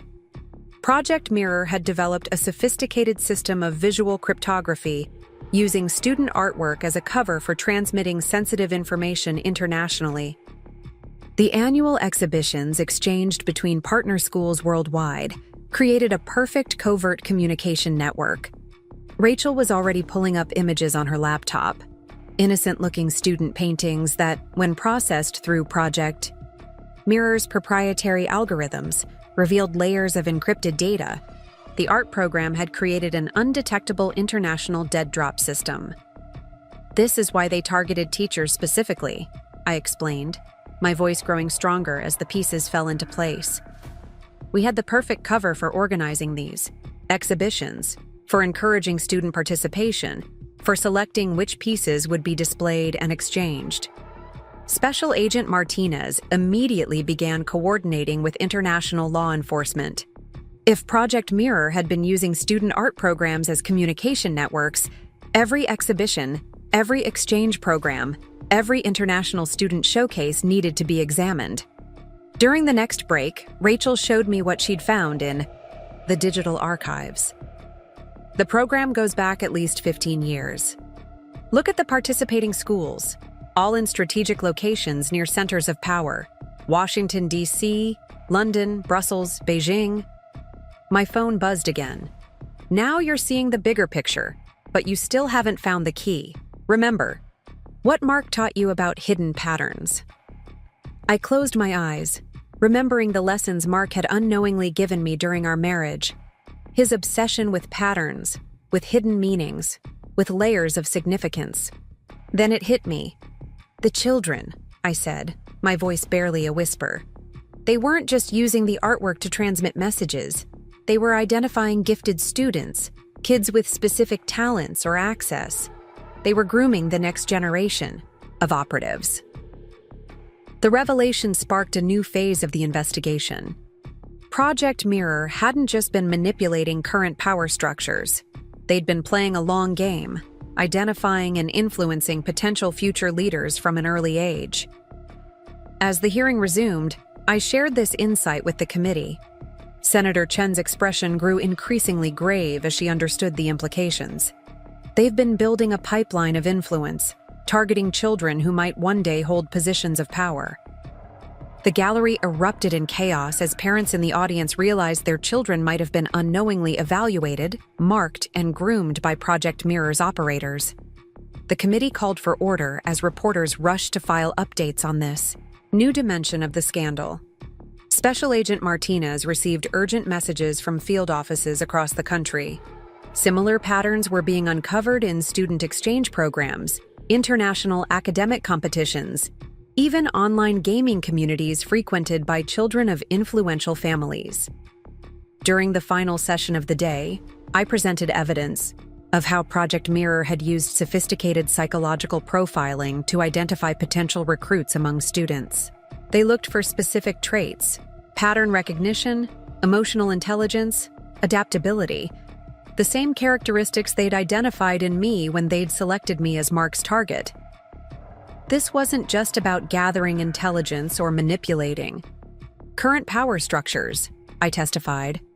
They were creating a self-perpetuating system, ensuring their influence would continue through generations. Every art exhibition, every student exchange, every international competition was an opportunity to identify and begin grooming future assets.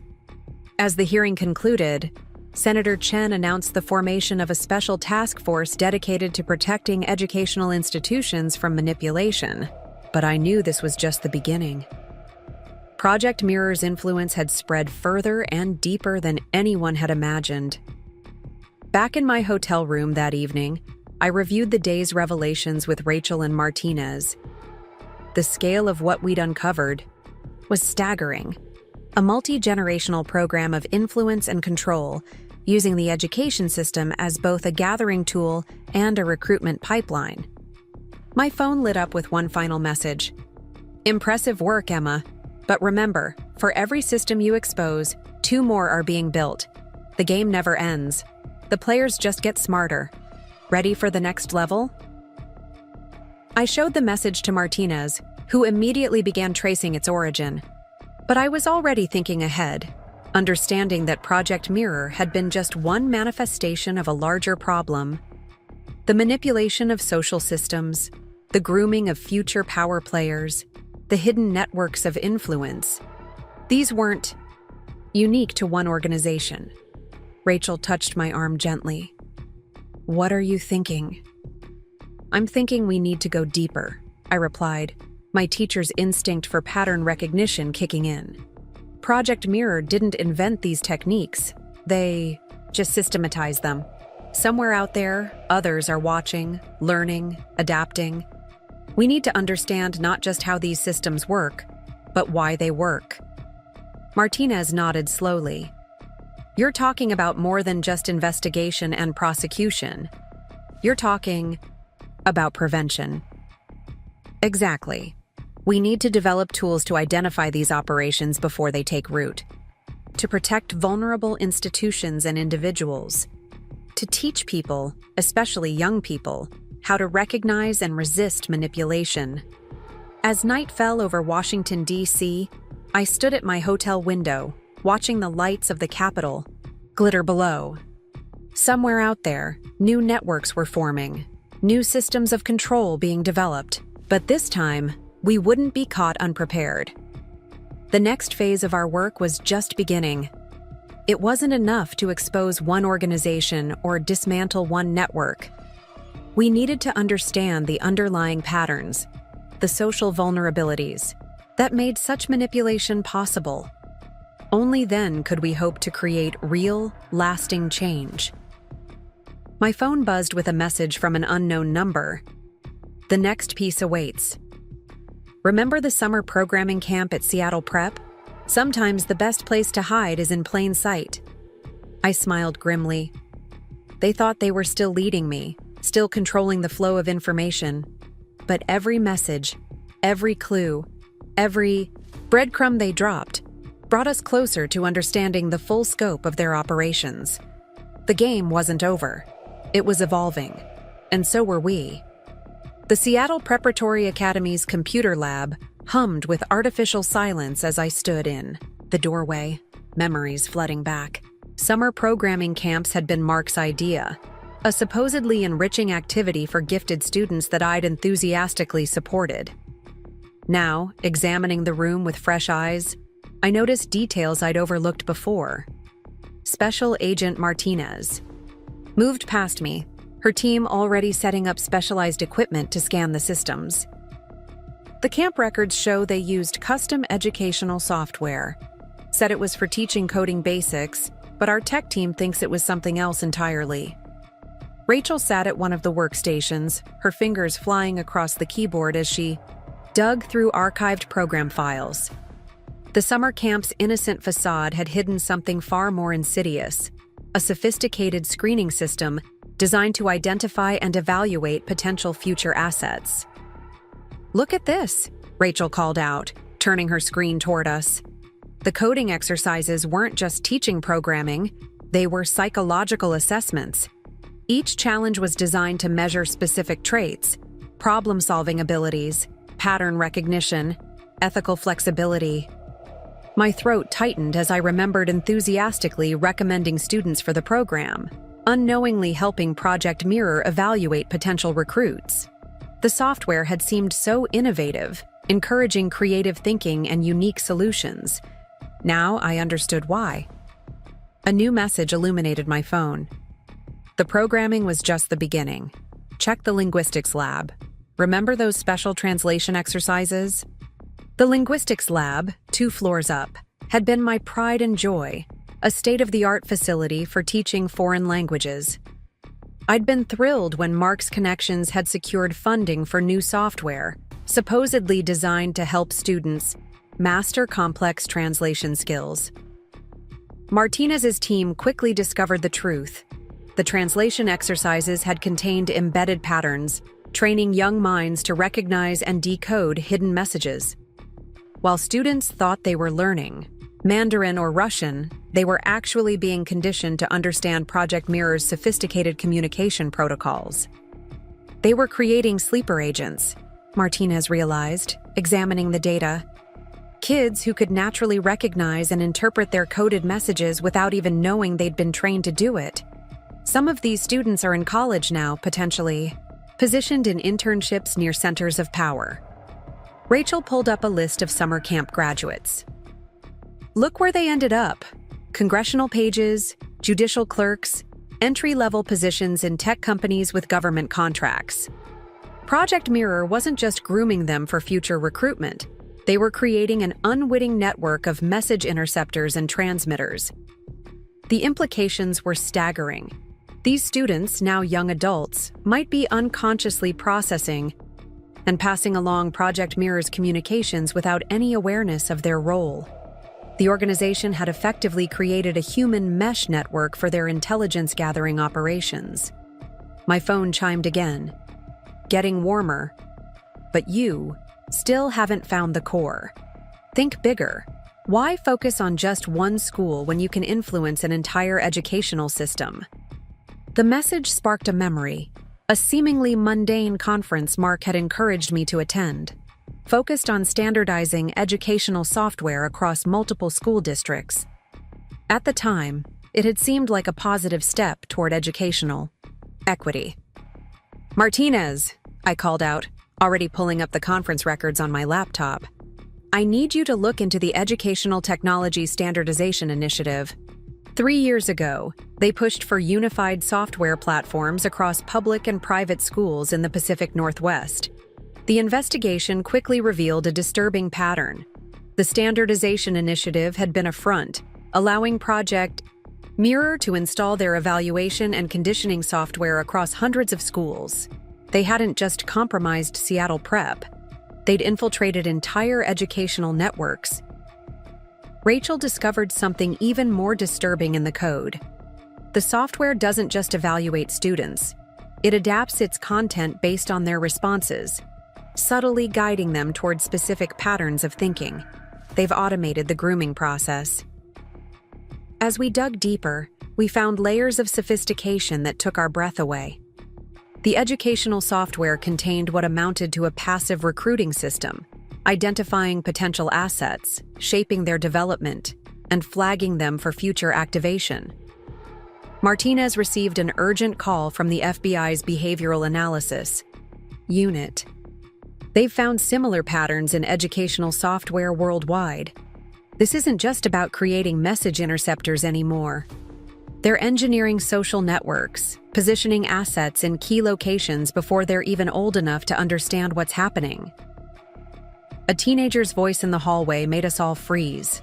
Summer classes were still in session, and students were moving between rooms.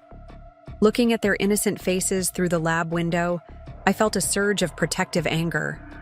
These kids had no idea they were being evaluated, conditioned, and potentially recruited by an invisible system.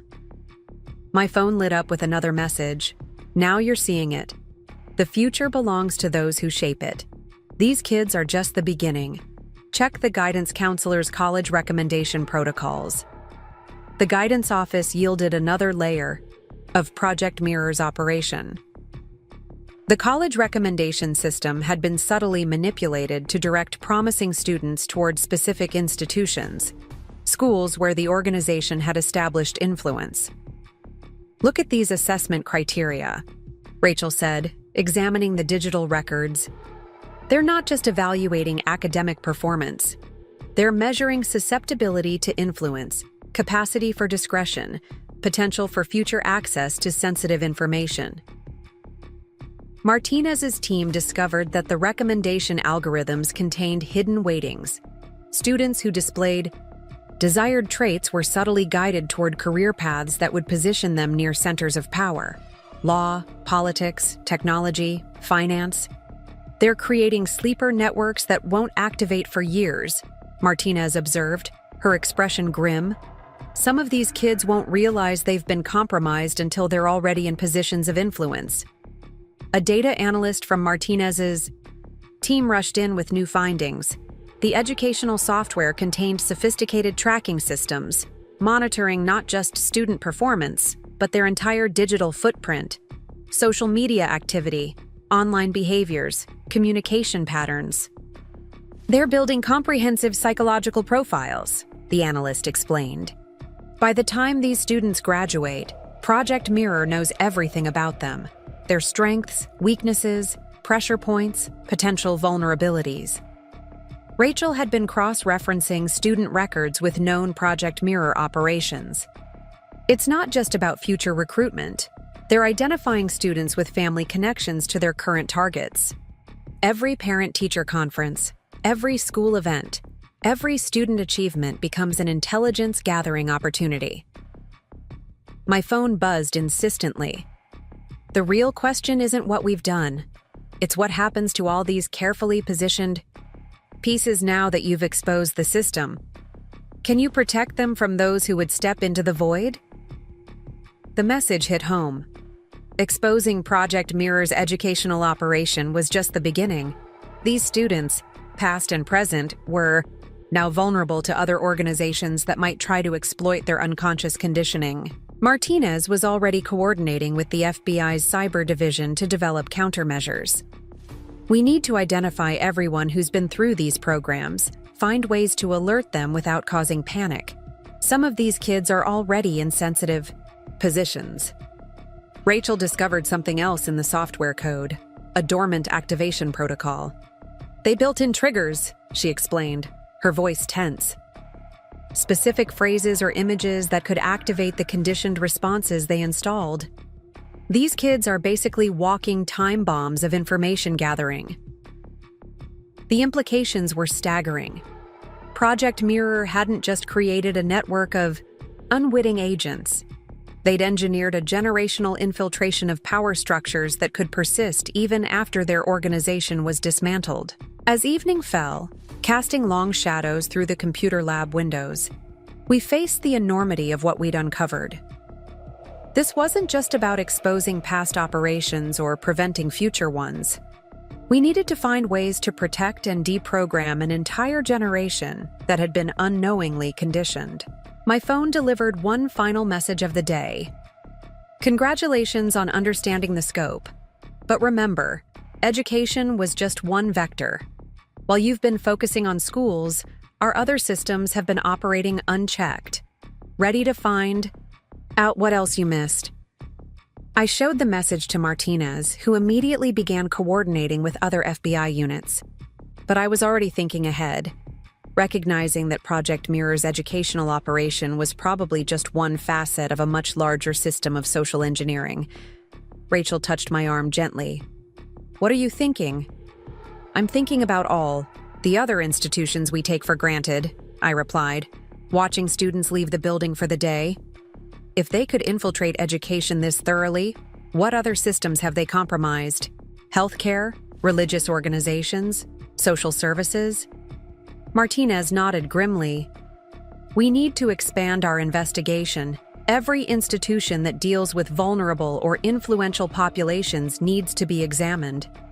As we prepared to leave the computer lab, I took one last look at the room where so many young minds had been unknowingly evaluated and conditioned. The real work was just beginning. We needed to find ways to protect these students, to help them recognize and resist manipulation, to ensure they could make truly free choices about their futures. The Seattle skyline glowed in the distance as we drove away from the school, each of us lost in thought about the magnitude of what we'd discovered. Project Mirror hadn't just created a network of compromised individuals. They'd engineered a self-perpetuating system of influence that could outlive their organization.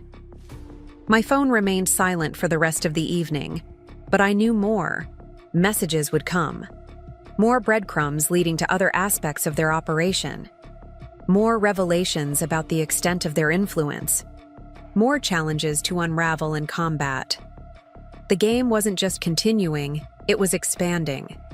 And somewhere out there, other organizations were watching, learning, preparing to fill the void Project Mirror had left behind. The question wasn't just how to expose these operations, but how to protect society from becoming dependent on them. The real work was just beginning. Autumn rain pelted the windows of the private medical facility in downtown Seattle as I followed Special Agent Martinez through sterile corridors. The message that had brought us here was simple. Healthcare networks hold more than just medical records. Remember the wellness program at Seattle Prep? The facility's director, Dr. Sarah Jensen, met us in a conference room filled with monitors, displaying patient data flows. Her expression was grave as she explained what her team had discovered. The school's wellness program, supposedly designed to monitor student health and stress levels, had been collecting far more than basic medical information. Look at these data patterns, Dr. Jensen said, pulling up a series of graphs. The wellness monitors they gave to students weren't just tracking physical metrics. They were gathering psychological data, sleep patterns, social interactions, creating comprehensive behavioral profiles. Rachel, who had been analyzing the program's software architecture, found something even more disturbing. The monitors were synchronized with the educational software we found in the computer lab. They were correlating physical responses with specific learning modules, refining their conditioning techniques in real time. Martinez's team had brought in Dr. Elena Rodriguez, a specialist in neuropsychology. These patterns are sophisticated, she observed, studying the data. They weren't just gathering information, they were using biofeedback to optimize their influence techniques. The physical data helped them identify when students were most susceptible to their messaging. My phone buzzed with a new message. The body doesn't lie, Emma. Vital signs tell us more than any interrogation ever could.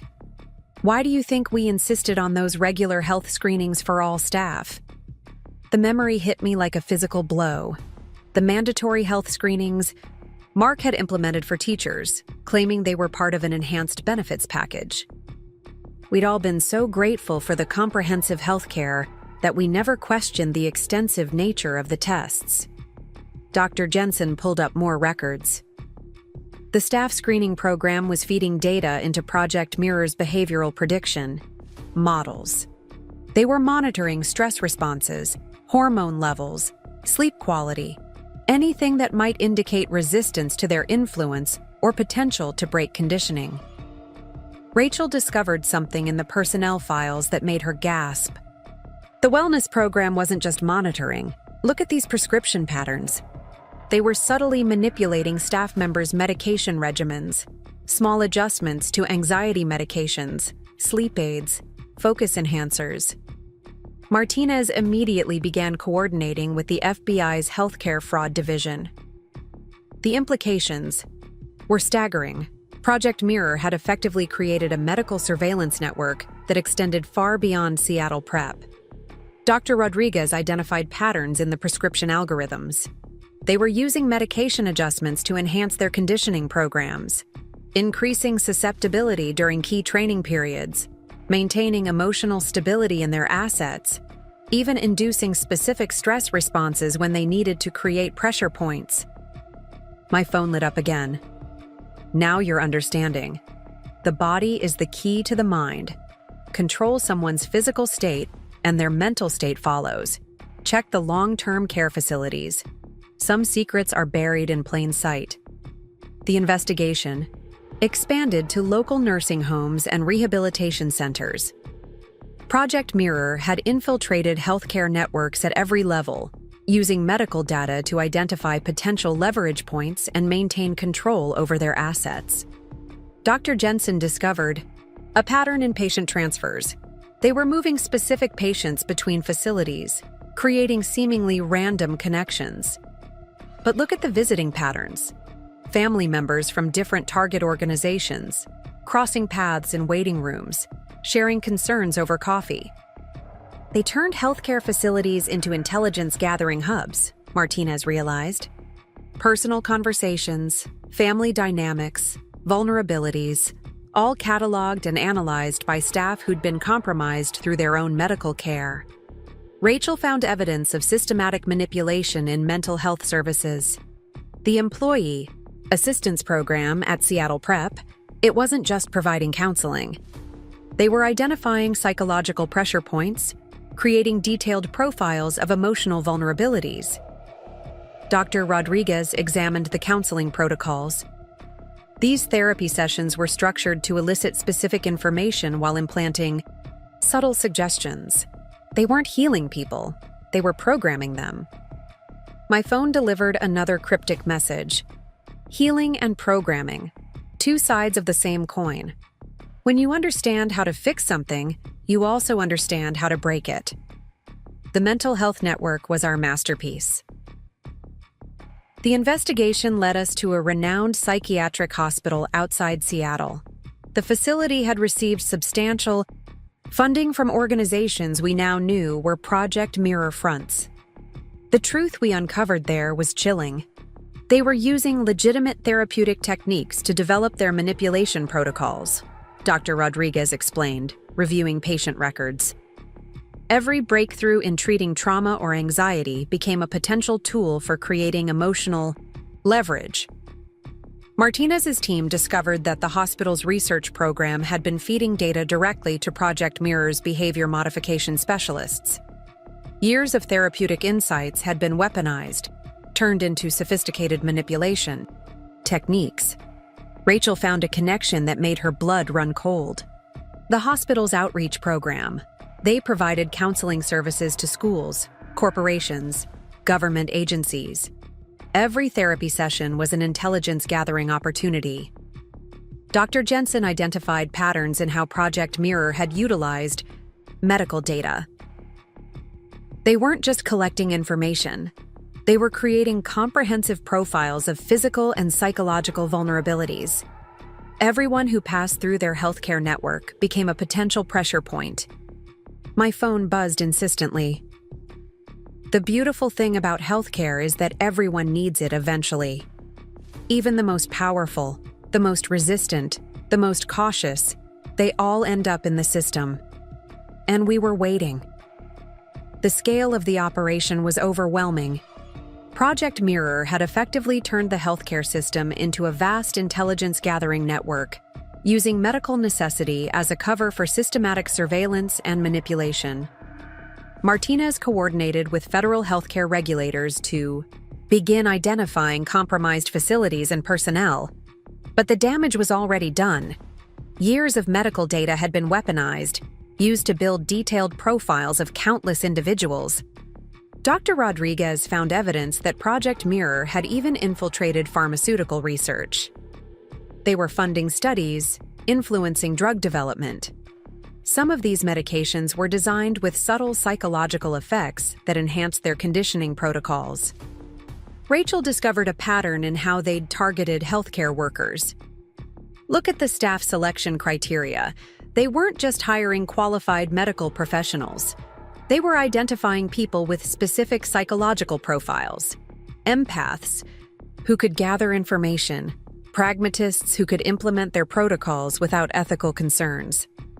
My phone delivered a final message for the day. Healthcare was our most elegant solution. No one questions the necessity of medical treatment. No one suspects their doctor of being part of a global intelligence network. And the best part? The system sustains itself. People will always need healing. As night fell over Seattle, we gathered in Dr. Jensen's office to assess the magnitude of what we'd uncovered. Project Mirror hadn't just compromised individual healthcare facilities. They'd created an integrated system of medical surveillance and manipulation that spanned the entire healthcare industry. Martinez was already working with federal authorities to implement safeguards, but the challenge seemed almost insurmountable. How do you protect a system that requires openness and trust to function? How do you maintain medical privacy while preventing the weaponization of healthcare data? Rachel found something in the project files that offered a glimmer of hope. Look at this. There were resistors, healthcare workers who noticed patterns, who questioned protocols, who protected their patients. Not everyone can be compromised. Dr. Rodriguez developed preliminary guidelines for identifying and countering medical manipulation techniques. We need to create awareness without destroying trust in healthcare providers. It's a delicate balance. As we prepared to leave the facility, Dr. Jensen pulled me aside. There's something else you should know. The wellness program at Seattle Prep. It wasn't just gathering data on current students and staff. They were creating generational profiles, tracking health patterns across families. They were playing a very long game. My phone remained silent, but I knew more revelations would come. Project Mirror's healthcare operation was just one facet of their systematic infiltration of essential services. Somewhere out there, other networks were preparing to fill the void, to exploit the vulnerabilities they'd exposed. The rain had stopped, leaving Seattle's streets slick and reflective under the streetlights. As we drove back to the FBI field office, I thought about all the people who'd trusted the healthcare system, who'd shared their most intimate concerns and vulnerabilities, never suspecting they were being profiled and manipulated. The work ahead seemed daunting. We needed to find ways to protect medical privacy while maintaining the openness necessary for effective healthcare. We needed to help people recognize manipulation without destroying their trust in medical professionals. We needed to ensure that healing couldn't be weaponized against the vulnerable. But most importantly, we needed to understand that Project Mirror's healthcare operation wasn't unique. They had simply exploited vulnerabilities inherent in any system built on trust and necessity. The challenge wasn't just to dismantle their network, but to protect essential services from being turned into tools of control. The game was evolving, becoming more complex with each revelation. But so were we. The financial district gleamed. In the morning sun as I followed Special Agent Martinez into Pacific Northwest Trust's Seattle headquarters. 1 year had passed since that fateful morning in Maui, and today we would finally uncover the last piece of Project Mirror's operation. Thomas Reynolds, the bank's lead forensic accountant, met us in a secure conference room where screens displayed complex financial data streams. "What we've found goes beyond simple banking," he began, his expression grave. They weren't just tracking money, they were mapping human behavior through financial patterns. Rachel, who had been analyzing years of transaction data, pulled up a series of intricate diagrams. Look at these patterns. Every purchase, every transfer, every transaction was feeding into their behavioral prediction models. They turned the entire banking system into a surveillance network. My phone buzzed with a message that felt different from the others. Ready for the final revelation, Emma? The money was never the point. It was always about the patterns of human connection. Time to see the full picture. Martinez's team had discovered that Project Mirror used financial data to create detailed maps of social relationships and influence networks. Every transaction told a story. Who was connected to whom? Who held power over whom? who could be leveraged against whom. But here's where it gets interesting, Reynolds said, pulling up a new set of data. They weren't just gathering intelligence. They were actively shaping social structures through financial manipulation, creating dependencies, engineering conflicts, building hidden power networks. The evidence was overwhelming. Project Mirror had effectively turned the banking system into a vast social engineering experiment. They could predict and influence human behavior by controlling the flow of financial resources. My father, now cleared of all allegations and working with the investigation, arrived with crucial information. We found similar patterns across all major financial institutions. This wasn't just about Seattle or the West Coast. They were building a global network of financial control. Rachel discovered something that made her gasp. Emma, look at this. The banking network. It's connected to everything we've uncovered. The educational system, the healthcare network, every institution they infiltrated. It all ties back to financial control. As we dug deeper, the true scope of Project Mirror's operation became clear. They hadn't just built separate systems of manipulation. They'd created an integrated network where each component reinforced the others. Financial pressure points were used to maintain control over healthcare providers. Medical data was used to identify educational targets. School networks were used to map financial relationships. Martinez received an urgent call from FBI headquarters. Judge Montgomery, recently appointed after the exposure of judiciary infiltration, had signed the final warrants we needed. We're moving on all remaining Project Mirror assets simultaneously, she announced. Every bank, every institution, every front organization. My phone lit up with another message. Impressive work, Emma. You've seen through every layer, unraveled every thread. But ask yourself, in a world built on connected systems, can you ever truly be free from influence? The next few hours were a blur of activity as federal agents moved on locations across the country. Rachel coordinated with cyber teams as they secured data and blocked attempted transfers. Financial networks were locked down, preventing Project Mirror from moving or hiding assets. In the midst of the operation, I received one final message. You've won this round, Emma. But remember, systems of control exist because humans create them. What will you build in their place? That question haunted me as we gathered in the federal courthouse later that day. Judge Montgomery had called an emergency session to hear our findings and recommendations. The gallery was packed with journalists, investigators, and victims of Project Mirror's various operations. Your Honor, I began my testimony. What we've uncovered isn't just a criminal enterprise. It's a fundamental vulnerability in how our society functions. Every system we build to connect people can also be used to control them. I explained how Project Mirror had exploited these vulnerabilities, turning essential services into tools of manipulation. But I also shared what we'd learned about resistance and resilience, how some people had maintained their integrity despite systematic pressure, how small acts of questioning and defiance had created cracks in their perfect system. The solution isn't to dismantle these networks, I concluded. We need these systems, banking, healthcare, education. But we need to rebuild them with conscious resistance to manipulation, transparency where possible, privacy where necessary, and always the recognition that serving human needs shouldn't mean surrendering human agency. As the day drew to a close, Rachel, Martinez, my father, and I gathered in the courthouse garden. The Seattle skyline stretched before us, each building representing countless networks of human connection that could be used for either liberation or control. What happens now? Rachel asked softly. Now we build something better, I replied. Project Mirror showed us how social systems can be weaponized.